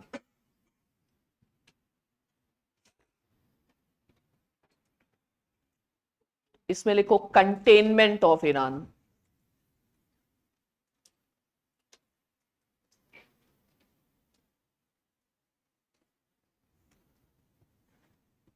Containment of Iran, point number 1. Kept Iran engaged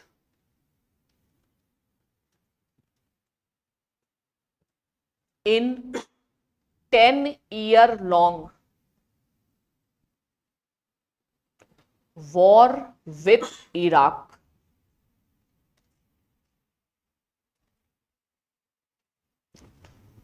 ठीक है, उसमें सदाम हुसैन को लगा कि US उनका दोस्त। ठीक है, ये अपना खुश चल रहे थे। एक तो ये काम हो गया। सेकंड लिखो, USA used Pakistan to promote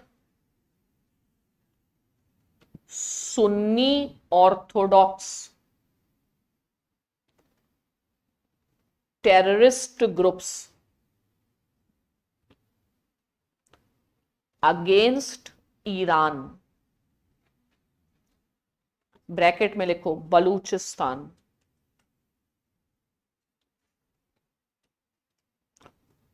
अब पाकिस्तान क्या है? पाकिस्तान है एपिसेंटर ऑफ जिस वैरायटी के टेररिस्ट, जिसको मतलब Pakistan is like a market, mega mall है। जैसे भारत मॉल है ना, वैसे उसमें वो कहते हैं अच्छा ईरान वालों को चाहिए ये ले लो, अफगानिस्तान वालों को चाहिए ये ले लो, हमारे पास हर साइज के, हर टाइप के कस्टमाइज्ड सब है। तो उसी का अभी जो अटैक फटैक चल रहा है वो क्योंकि बलूचिस्तान में इन्होंने सब बैठा रखे हैं, और पाकिस्तान वाले इनके पास रेडी टू यूज है।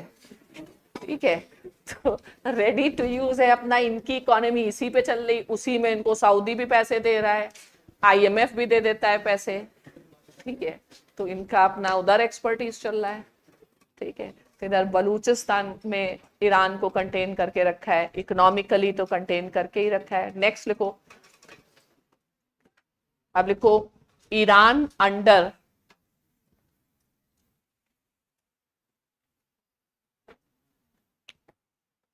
Continuous sanctions.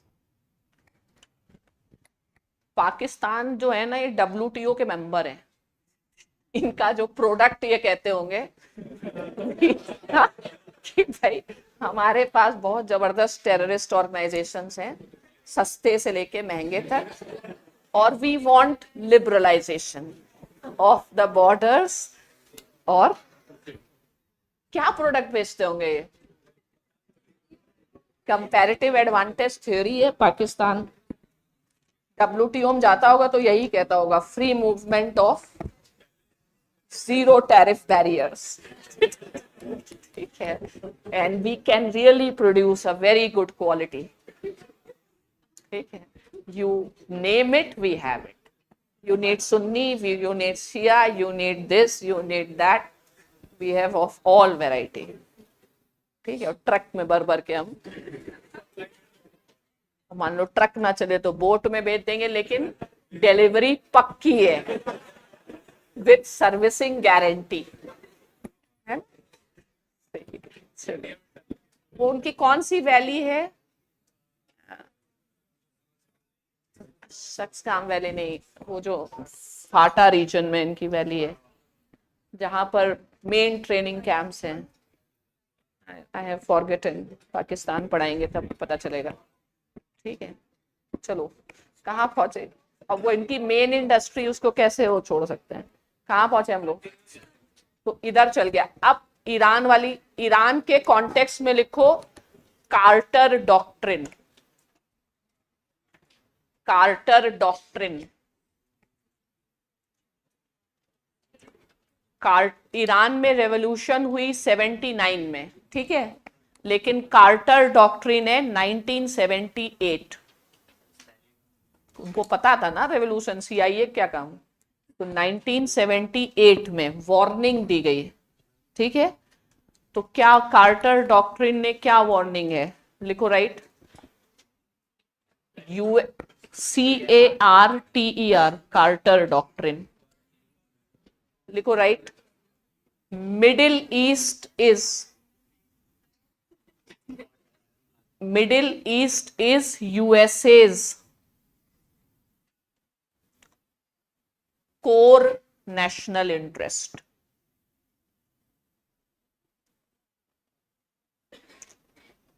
अब लिखो, if USA's interests are impacted,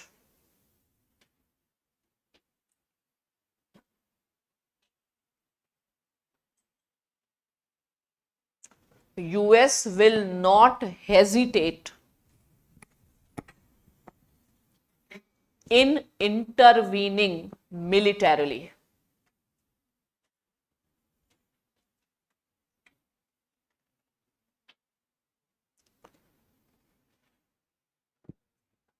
arrow करके लिखो, it means US will remain firm in Middle East. Firm रहेगा, हिलेगा नहीं। मतलब ये सब जो रेवोल्यूशनरीज थे, उनको वार्निंग थी, औकात में रहो, औकात में रहो। फिर US ने कहा हम ही रह लेते हैं। औकात ही की तो बात है, ये थोड़ी पता है किस कौन औकात में रहे। हम मिलिटरीली रह लेंगे, लेकिन फिर कुछ कर नहीं पाए अमेरिका वाले, ठीक है। तो ये एक वार्निंग थी। Why I am telling this Carter doctrine? Because US will remain in Middle East. But in 2012, US announced Asia pivot, shift from Middle East towards China. Fine. And that is why China would not like US to shift. So China will keep US engaged in Middle East. So what US want, leave Middle East, but appoint someone, fine. तो appointing someone means India, UAE, Israel, तो ये सारे लोग देखेंगे। और India को कहा गया कि your role is net security provider. अब इंडिया जो था ना वो जा नहीं रहा था मिडिल ईस्ट में, तो यूएस ने फिर काफी आर्टिकल्स ये सब आए कि मिडिल ईस्ट में India should play bigger role, फिर भी इंडिया नहीं गया, ठीक है। तो फिर पहले सुनो, तो इंडिया जा ही नहीं रहा था बिकॉज हम middle east is a very sensitive region. Again then US started giving those offers which India cannot reject, fine. So a change in India's Middle East policy primarily comes under Modi regime, okay. So US started coming up with these projects, मतलब India make in India वाली कहानी है। You need investments from UAE, you need investments from Saudi Arabia, investment from Israel. So US has been a factor behind India's closeness with UAE and Israel. और सबसे important क्या कर दिया, in I2U2 is very important. So I2U2 has a focus, I2U2 से भी ज्यादा बड़ा focus is about on IMEC corridor, because IMEC corridor is India's investment in infrastructure there, fine. So investment है उसमें भी, हाइफा पोर्ट्स ये सब है, तो उसमें उनको पता है कि सॉफ्ट कॉर्नर कहाँ पे है, ठीक है। तो they will give that offer which you can not reject, ठीक है। तो अब पोर्ट्स वोर्ट्स में जब तुम घुसोगे तो तुमको घुसना ही पड़ेगा फिजिकली भी, you can not stay away. तो US kept on increasing India's stakes in the Middle East and IMEC corridor was announced, it is a US initiative announced at G20, okay. And then the like Adani group and all, they are developing the Haifa port, and फिर वो सब linked है, जिसको बातें discussion की जरूरत नहीं है, आप समझते, ठीक है। तो things are all in this way, US increased India's stakes, that is why India is now playing more active role. And today India's role is more to do with security and not just economy. And India's main interest is to counter Chinese influence.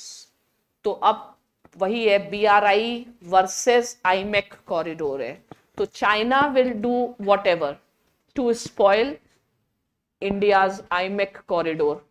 तो अब China, मतलब India during Modi's visit to UAE, they said that this will continue and we will not stop it. तो ऐसे ऐसे theme चल रहा है। अभी हम कहाँ हैं, पॉलिसीज या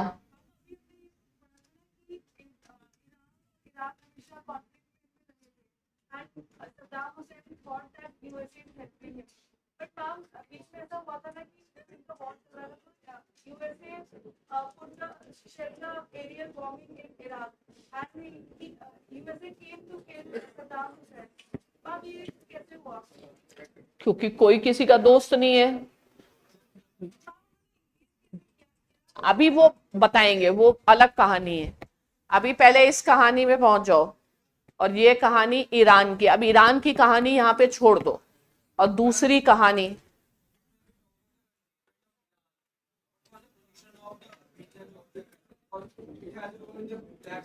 they are not important right now. अभी one by one समझना है।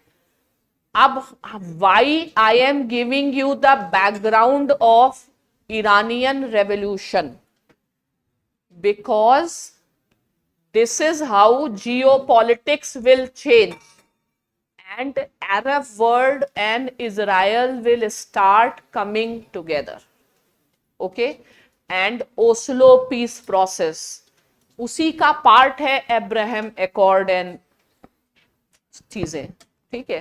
तो अब फिर से तुम ऐसे लिखो, what is the new geopolitics, कैसे चेंज हो रही है। ठीक है, तो सबसे पहले लिखो फोकस, हाँ,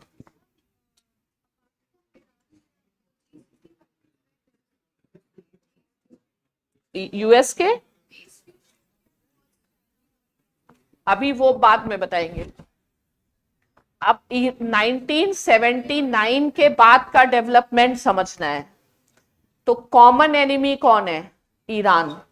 तो focus will be shifted of even Arab world from Israel towards Iran, so they will go for engagement with Israel, and the process of normalization will start, and as Arab world will withdraw the support from Palestine, Palestinians will become weak, Palestinians will become weak, so they will start engagement with Israel। ठीक है, तो इसमें क्या geopolitics change हो गई? तो here you right now focus of everyone shifted towards Iran.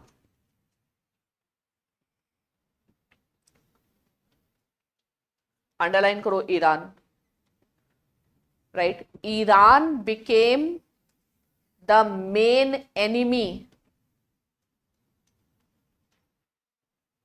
of the Gulf monarchies and military dictators, because they wanted to prevent democracy। ठीक है, अब लिखो hence the process of normalization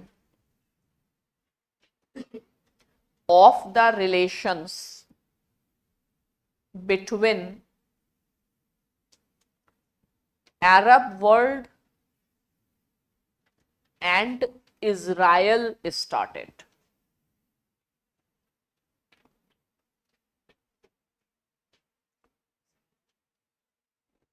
फिर लिखो वाई कॉमन एनिमी। ठीक है, तो अब है history of recognition of Israel. ठीक है, तो अब सबसे पहला फर्स्ट लिखो Camp David Accords.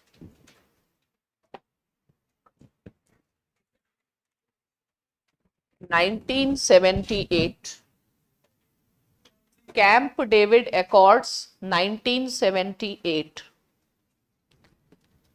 Right. US got major breakthrough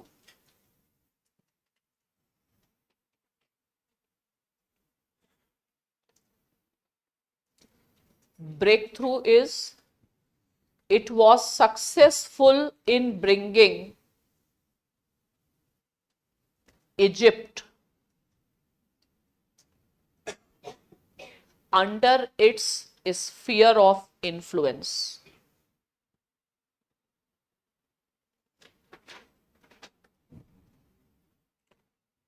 ठीक है, अब है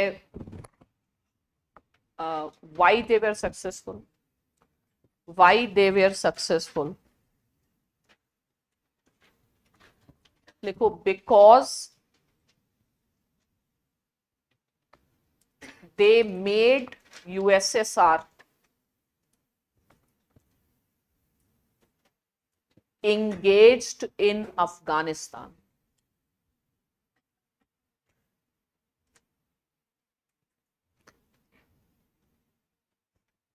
ऐसे लिखो ब्रैकेट में 1979 Soviet invasion in Afghanistan.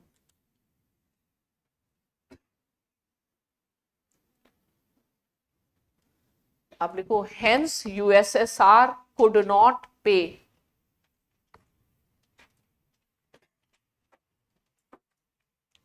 that much attention towards Egypt।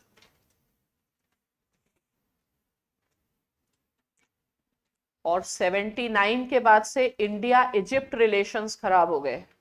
क्योंकि वो प्रो यूएसए हो गए उस समय, और Egypt founding member of non alignment था, लेकिन Egypt became critic of NAM, ठीक है, तो they could not pay attention. तो अब लिखो pro west leader Anwar Sadat became president. Anwar Sadat became president. ठीक है, अब लिखो यूएस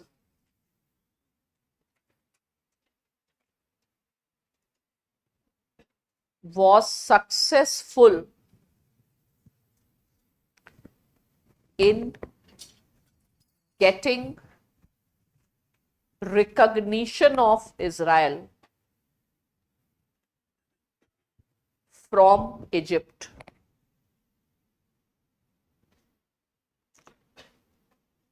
Egypt, लिखो, Egypt became the first country in the Arab world.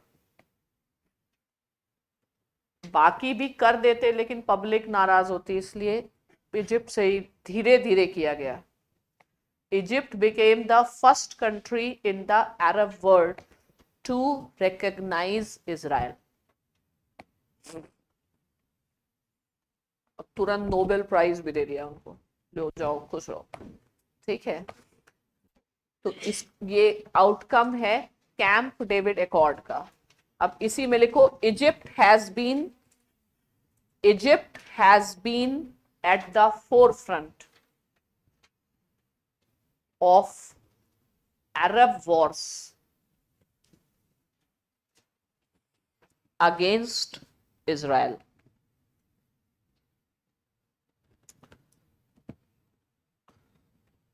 Forefront, सारी वॉर में लीडिंग में तो इजिप्ट ही था, लेकिन कर कौन रहा था? यूएसएसआर, ठीक है। अब लिखो after recognition of Israel by Egypt,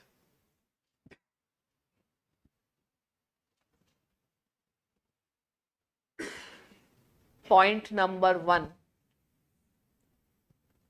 Anwar Sadat was assassinated. काम खत्म, नोबेल प्राइज लेके घर भी नहीं पहुंचे, मतलब शाम को पार्टी रखी थी, ठीक है, आई डोंट नो पार्टी हुई कि नहीं हुई। Anwar Sadat was assassinated. Underline करो assassinated, मतलब warning for others कि अभी नोबेल प्राइज में देर, दिल्ली दूर, ठीक है, वार्निंग फॉर अदर्स, वरना जॉर्डन वार्डन सब ट्रेन में बैठ के आ रहे थे, तो ट्रेन नहीं है मिडिल ईस्ट में, ठीक है, तो बच गए वो सब। आप सामने सामने नहीं करेंगे, पीछे पीछे सब चलेगा, ठीक है। तो it was warning for others. Second point लिखो, Egypt lost the leadership of Muslim world.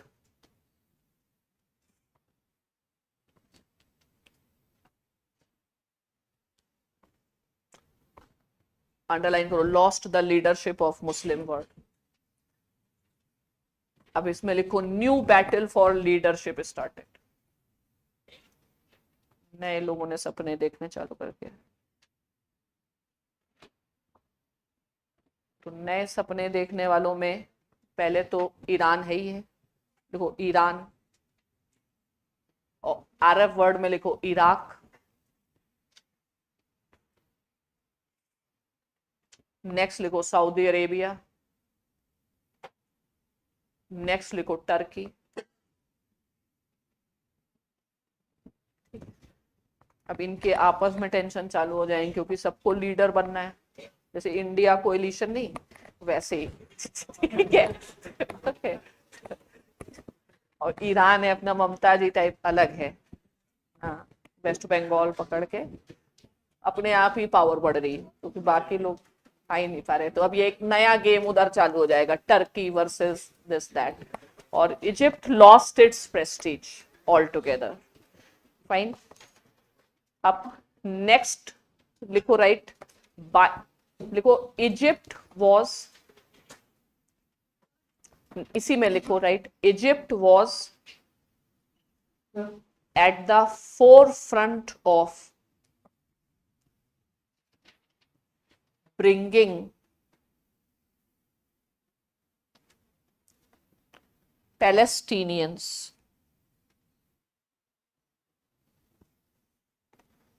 comma for talks with Israel.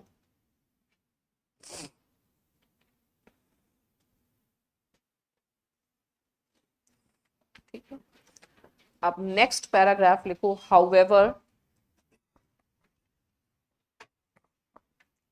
और क्यों, क्योंकि इजिप्ट में पीएलओ का फिर बेस था, ठीक है, क्योंकि जॉर्डन से भगा के फिर इजिप्ट में रह रहे थे, और मुस्लिम ब्रदरहुड इन सब का भी बेस था, तो Egypt was able to bring all this thing, that's why Egypt was important.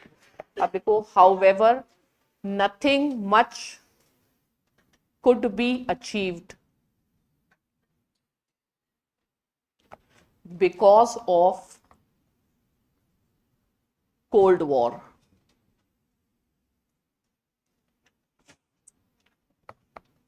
अब लिखो, disintegration of USSR,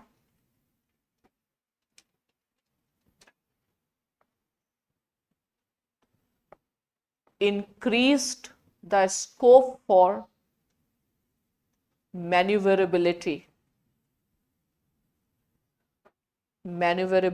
for US.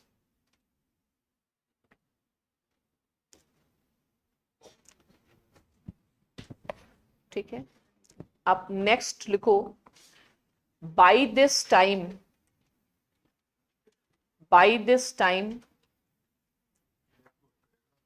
Next paragraph, by this time Palestinian cause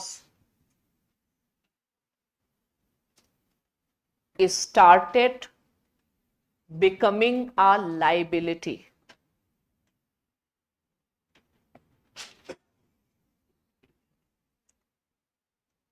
underline करो लाइबिलिटी, लिखो why. Point number 1, world has become unipolar.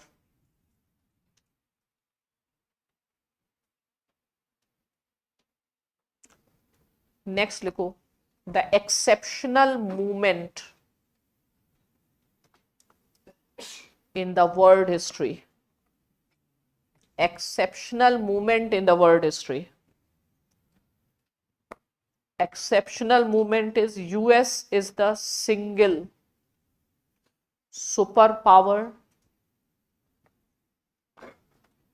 having its hegemony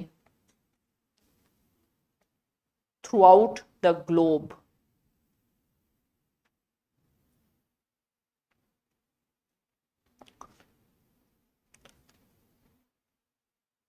next paragraph लिखो,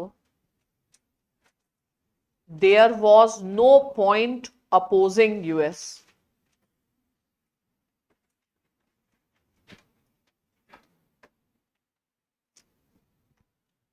next, Saddam Hussain's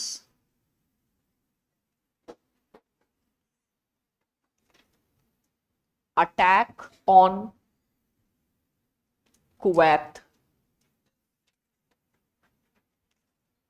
brought US closer in the region. ठीक है, लिखो, it was a moment of victory for US. It was a moment of victory for US.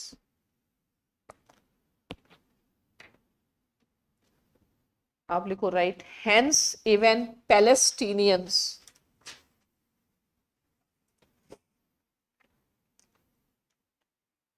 thought it is better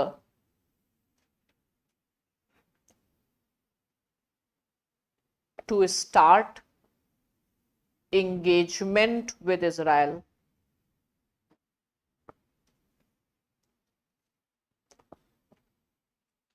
अब लिखो Y, लिखो, right, they lost the external support of USSR.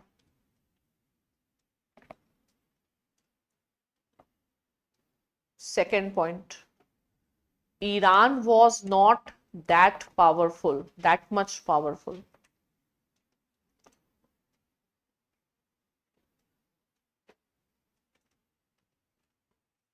Next लिखो, by this time Palestinian leadership started getting divided.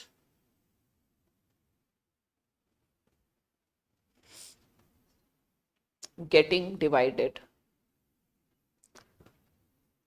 अब इसमें लिखो rise of Hamas.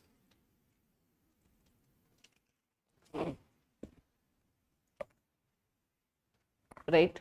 Hamas was founded in 1987.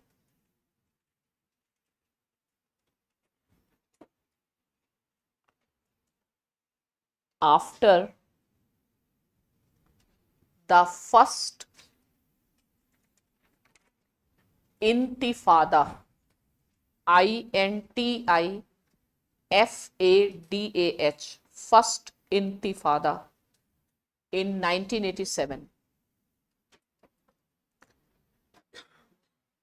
इंतिफादा क्या है, underline करो. Intifada means uprising which began in West Bank.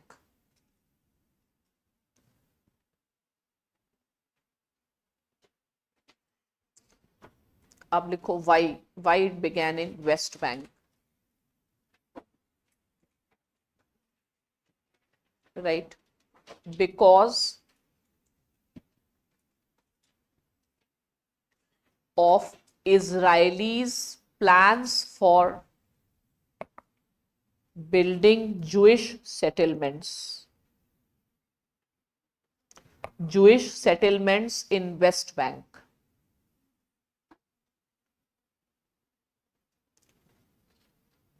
ठीक है, अब लिखो it was clear that even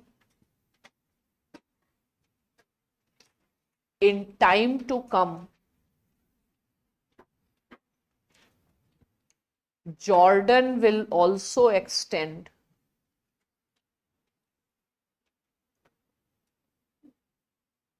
recognition to Israel.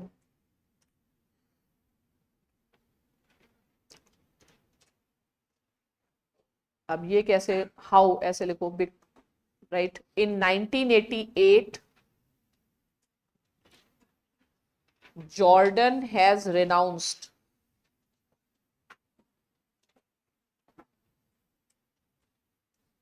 all administrative responsibilities in West Bank.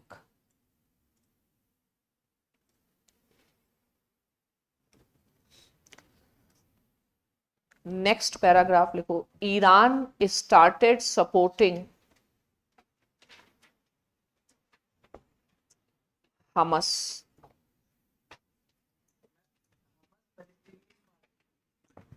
Palestinian के दो लोग हो गए, एक हो गया PLO, पैलेस्टीनियन लिबरेशन ऑर्गेनाइजेशन.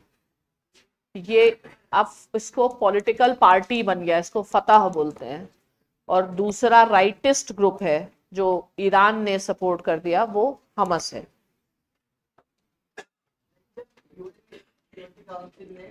तब तो नहीं है ना, ये तो 80s की बात है ना. क्या लिखा है आपने, फिर लिखो, right.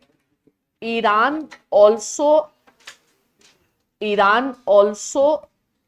took the advantage of civil war in Lebanon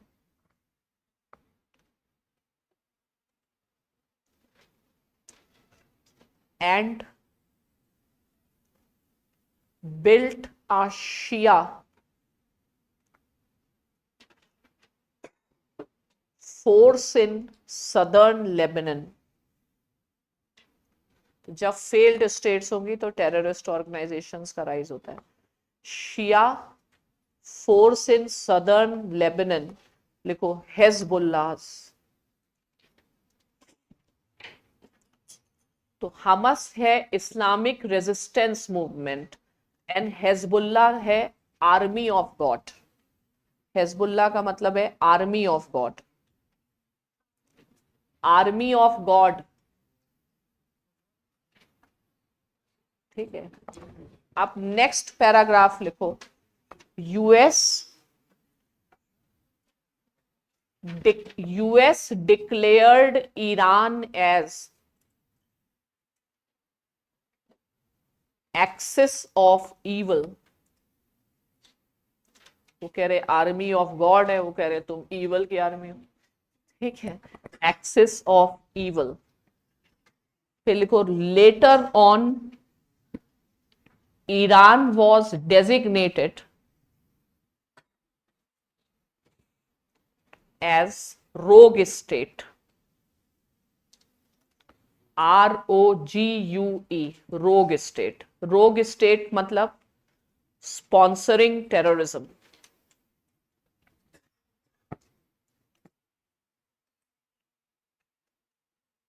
next,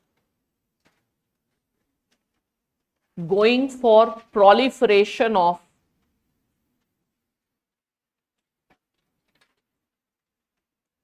weapons of mass destruction.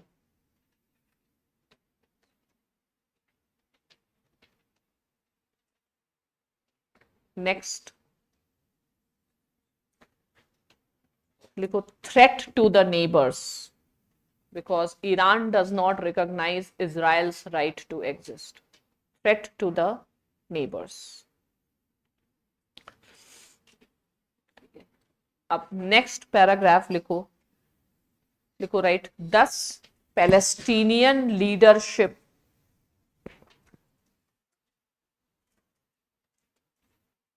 got divided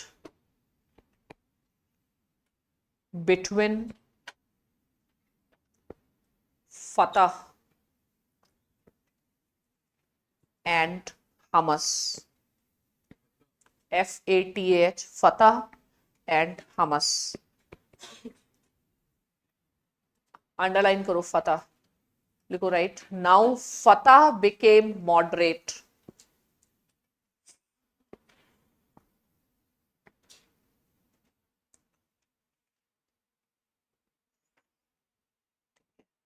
अब लिखो right. Fatah was in a situation of losing its relevance.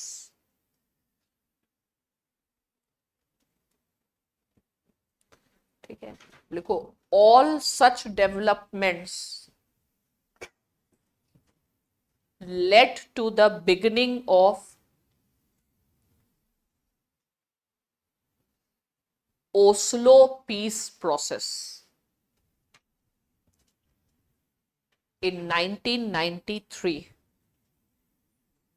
Oslo peace process in 1993.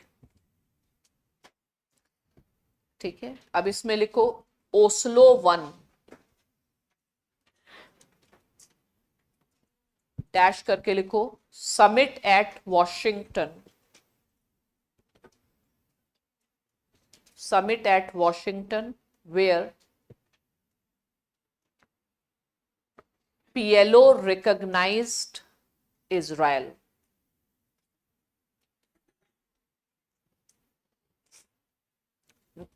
Bracket में लिखो 1993, where PLO recognized Israel in 1993. Next लिखो Oslo 2. ये भी 1993 में ही है. Oslo 2 summit at Taba. TABA, Taba. Taba in Egypt.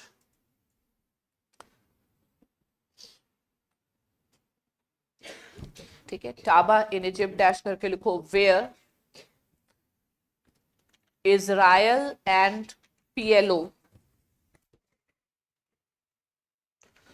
were able to find a formula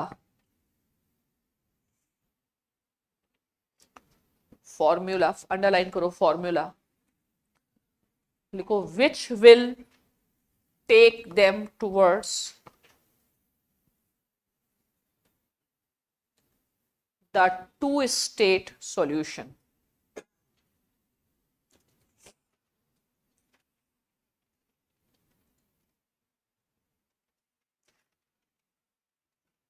ठीक है, अब इसको भी अंडरलाइन करो, टू स्टेट सॉल्यूशन लिखो, it is based on the formula of land for piece.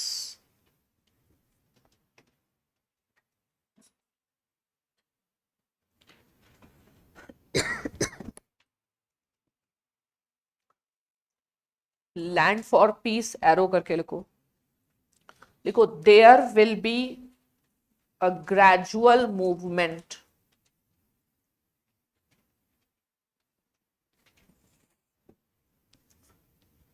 towards the realization of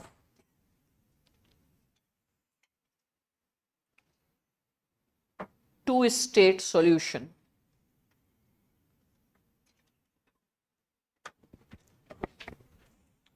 अब लिखो reaction of Iran.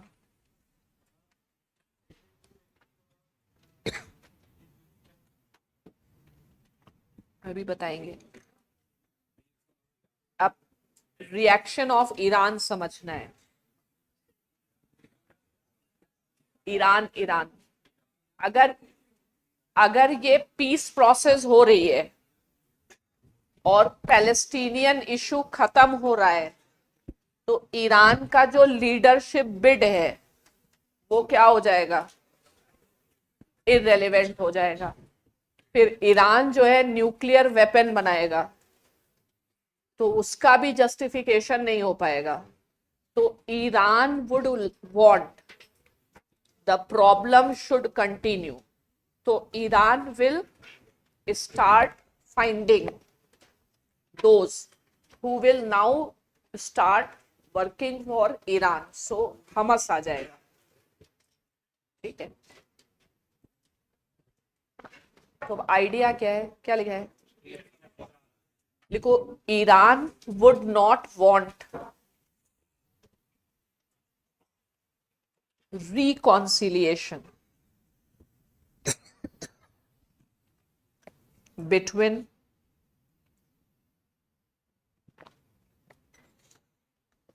Palestinians and Israel. अब लिखो right. So Iran will start greater support to its proxies. Underline करो proxies. उसमें भी Iran को Palestinian पे पूरा भरोसा नहीं. हमास पे इसलिए हिजबुल्लाह को भी बना के रखा है उसने कि कहीं ये पीछे गए तो हिजबुल्लाह पीछे गए तो हूती. उसके बाद मतलब एक के बाद एक आपको रखना पड़ेगा क्योंकि कोई भी कभी भी निगोशिएशन कर सकता है. ठीक है, क्या लिखा है लास्ट लाइन, प्रॉक्सीज लिखो, Hamas and Hezbollah.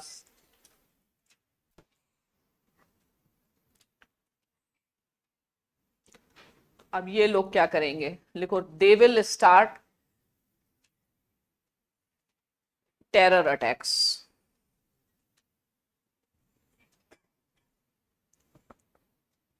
Can you hold talks with terror? They will start spoiling. जैसे India, Pakistan also had that peace process going on. Then Mumbai terror attack happened. So whenever you will think about peace, then terror attack will happen and that peace process cannot continue. तो अब terrorism issue बन जाएगा और US वही कहेगा कि US is Iran is a state sponsoring terrorism. तो terrorism इनका main instrument बन जाएगा. और they will not just rely on terrorism, they will also go for developing their nuclear weapon. Okay? वरना इनका सारा leadership, legitimacy सब खत्म हो जाएगी. Okay? So now, anyway, what was the, ऐसे लिखो, what was the formula? What was the formula in Oslo peace process?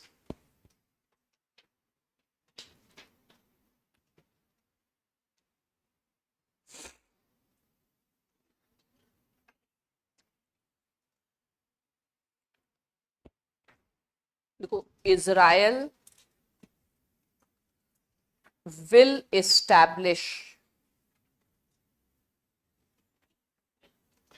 Palestinian National Authority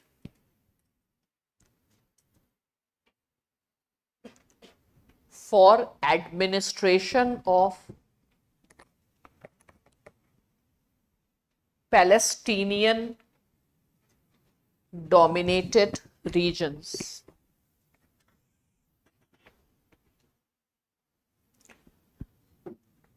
Underline karo, Palestinian dominated regions. First is West Bank. Second is Gaza. ठीक है. तो अब next paragraph लिखो. लिखो, two state solution was just a rhetoric.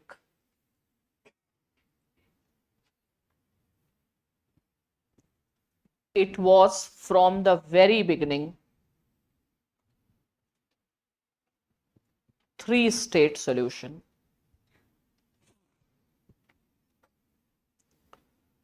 How can two states so separated through the enemy territory? Bracket में लिख दो, something like South Asia. जैसे बांग्लादेश, और इसको डिवाइड करके रखना है, फिर इनको कॉरिडोर चाहिए. तो ये टू स्टेट कह ही क्यों रहे हैं, ये तो थ्री स्टेट सोल्यूशन है. ठीक है. तो पैलेस्टीनियन नेशनल अथॉरिटी. अब नेक्स्ट लिखो, right, however things could never move, things could never move because of non-state actors.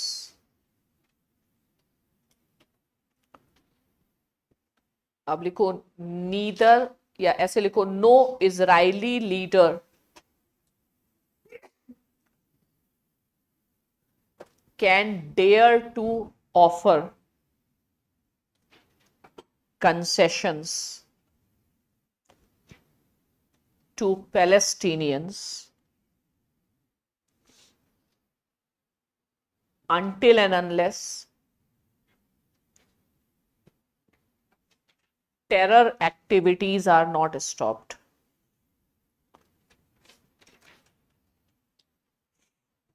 तो इनके शायद शिमोन पेरेस इनके प्राइम मिनिस्टर थे, that was assassinated for all this type of things. तो अब दोनों तरफ अपोजिशन पार्टीज होती है ना, they will not let things happen.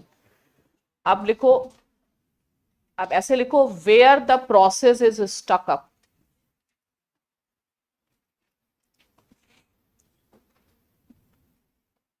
Stuck कहां पे है process?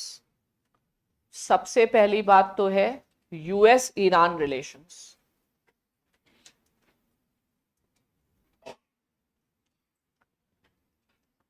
till their relations are not normal, this problem will not end. और नॉर्मल कभी होगा नहीं. अगर नॉर्मलाइजेशन करेंगे यूएस वाले, जैसे ओबामा ने किया था 2015 में, तो this will एलिनेट Saudi, this will alienate Israel. They will not be able to do that. ठीक है. And till main चीज है, who will bell the cat first?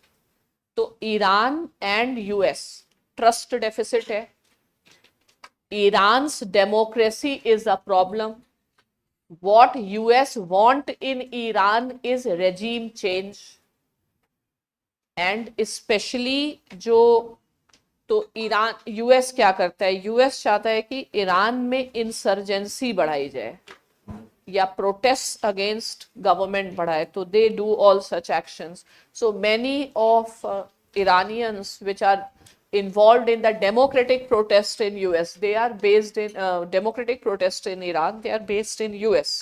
तो ईरान में भी पॉलिटिकल पार्टीज हैं, तो ये सब जो वुमेन राइट मूवमेंट्स और ये सब होते हैं वो वहां से चलते हैं.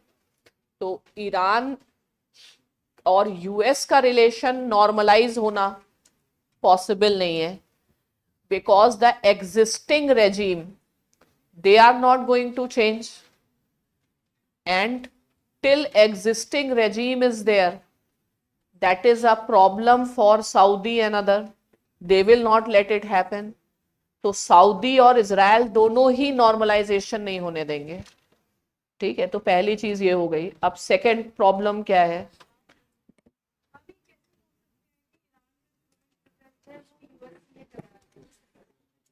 अरे बोलने को तो कुछ भी नहीं बोल सकते, तुमको एक कहानी लेके चलनी पड़ेगी. कौन इन्वेस्टिगेट करने जा रहा है? डेरिडा ने क्या बताया है? Can you ever reach to any place, any base? You just understand whatever you have heard is my story. हमारी कहानी चल रही है, हमको जो समझ में आ रहा है वो हम बता रहे हैं. ठीक है, अब यूएस वाले कहेंगे हम थोड़ी ये सब मानते हैं. तुमको स्टोरी में लॉजिक लग रहा है तो एक्सेप्ट कर लो. इन्वेस्टिगेशन थोड़ी किया जाता है पॉलिटिक्स में. ठीक है, सब ख्याली बातें चल रही. ठीक है, चलो आगे बढ़ो. कहाँ पहुंचे हम? फिर सेकंड प्रॉब्लम ये है, no talks with terror possible. और वो टेरर यूज करेगा as a instrument Iran, because Iran will not like problem to be solved till US does not normalise its relations with Iran. तो terror के साथ तो कुछ हो ही नहीं पाएगा. Ma'am, US is Saudi and Israel is being funded by US. तो उसको क्या प्रॉब्लम होगा अगर US और ईरान में गुड रिलेशंस आते हैं तो? क्योंकि ईरान में है डेमोक्रेसी, तो सऊदी का जो सरकार है वो जाएगी, तो सऊदी की सरकार वो होने नहीं देगी. और अगर सबके अपने अपने टेररिस्ट ग्रुप्स हैं, तो अगर ईरान और यूएस का रिलेशनशिप अच्छा हुआ तो सऊदी अपने टेररिस्ट ग्रुप यूज करेगा, और सऊदी के टेररिस्ट ग्रुप फिर कहां से आएंगे? पाकिस्तान से. पाकिस्तान ने तो ठेका ले रखा है कि भाई आप नीड बताइए, किस कलर के, किस साइज के, किस आइडियोलॉजी के, किस तरीके के. We have all kind of. तो ईरान अगर टेररिज्म बंद करेगा तो सऊदी चालू करेगा ना. कुछ पॉसिबल नहीं है, ये सब ऐसे ही चलता रहेगा. अब नेक्स्ट लिखो, स्टिकिंग पॉइंट्स क्या है. आज खत्म कर देंगे, लड़ाई झगड़ा खत्म नहीं हो पाता है तो अब नहीं, अब छोड़ देंगे, बहुत समझ गया. स्टिकिंग पॉइंट्स क्या क्या है? स्टिकिंग पॉइंट्स है,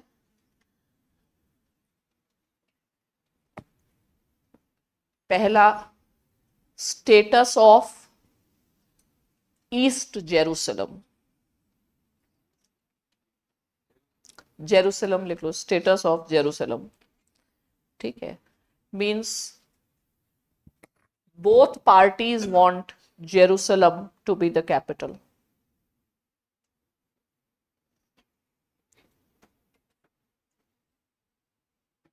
और जो यूएन पार्टीशन प्लान था, जहां था वहीं पे है सब, और उल्टा पैलेस्टीनियंस का नुकसान हो गया. यूएन वाला प्लान अगर एक्सेप्ट करते तो सेपरेट स्टेट होती, अब वही स्टेट नहीं मिल पा रही इनको. ठीक है, तो फिर घूम फिर के फिर वहीं आ गए इन अ वीकर फॉर्म. तो एक तो जेरूसलम अब जेरूसलम में जो ट्रम्प थे, सारे लोग तो जेरूसलम को अभी वो पॉलिटिसाइज नहीं कर रहे थे, लेकिन ट्रम्प ने पॉलिटिसाइज कर दिया, because Trump recognised Jerusalem as the capital of Israel, and Trump shifted US embassy to Jerusalem. तो ट्रम्प की अपनी कहानी है against all this things, because उसको ओबामा वाला सिस्टम में नहीं चाहिए था, ठीक है। तो अब इन ड्यूरिंग अरब स्प्रिंग, एक तो अरब स्प्रिंग हुआ, second Obama and Iran, they entered into comprehensive peace agreement which alienated Israel. तो Israelis are also a strong lobby in US. तो अब वोट लेना है, तो इसलिए ट्रम्प को क्या करना है, ओबामा के अपोजिट पॉलिसी करनी है। तो अब Trump will go for recognition of Jerusalem and will add fuel to fire. तो एक तो एनीवे जेरूसलम वाला इशू है, सेकेंड इशू है refugees right to return,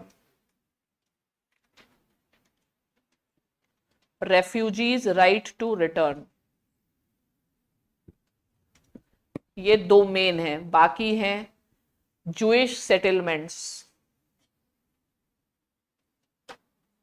Jewish settlements in Palestinian regions, फिर water, distribution of water,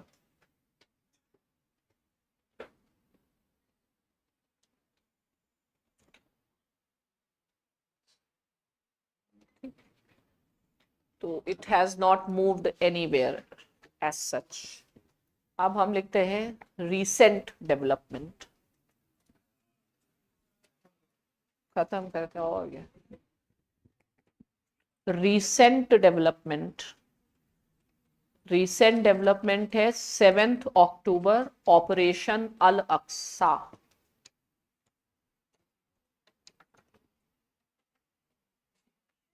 Al Aqsa, AQSA, al Aqsa, ठीक है, तूफान नहीं, al Aqsa is al Aqsa mosque, that is the third holiest site of Muslims, and Al-Aqsa Mosque share boundary with the Temple Mount of Israelis, तो इसलिए उन्होंने Al-Aqsa नाम रखा है इसका, ठीक है। इसमें राइट हमस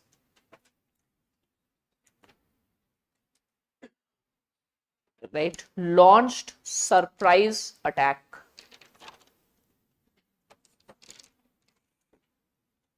दो Israelis should not have been surprised.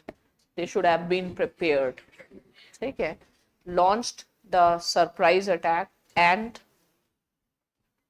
around 1200 Israelis lost their lives, with hundreds, 500-600 hundreds became hostages, along with huge destruction of property.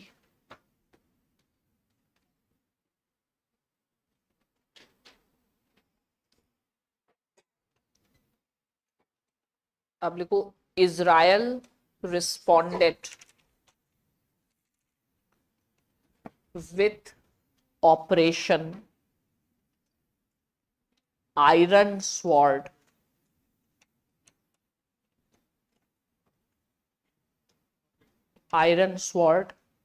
right, and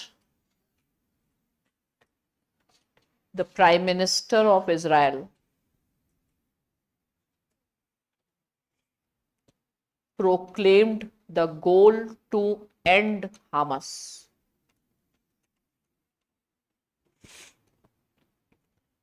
अब लिखो वॉर इज कंटिन्यूइंग, हो सकता है आज सीज फायर भी हो, ठीक है, तो war is continuing and around 26,000 Palestinians 26,000 Palestinians lost their lives.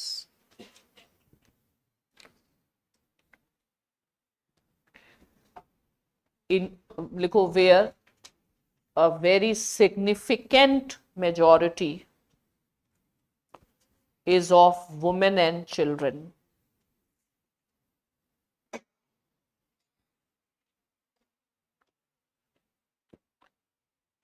अब लिखो large number is displaced.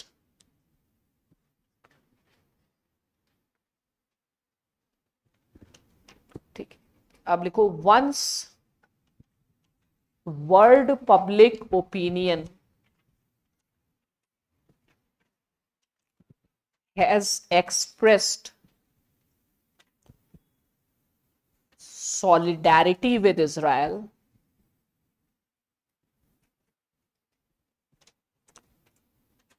but at present the world public opinion is turning against Israel. क्यों? बच्चों को देख के दुख लग रहा है इन्हें? लिखो right why, because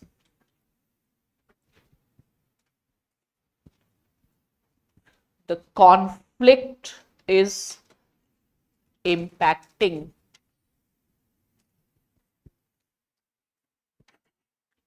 world trade.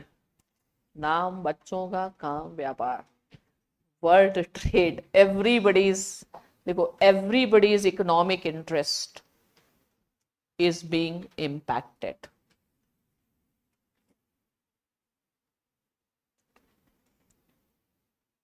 अब लिखो right, hence there is a call for ceasefire.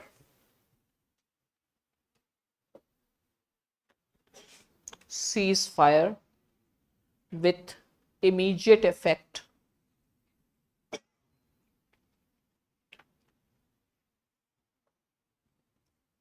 अब लिखो राइट, the ceasefire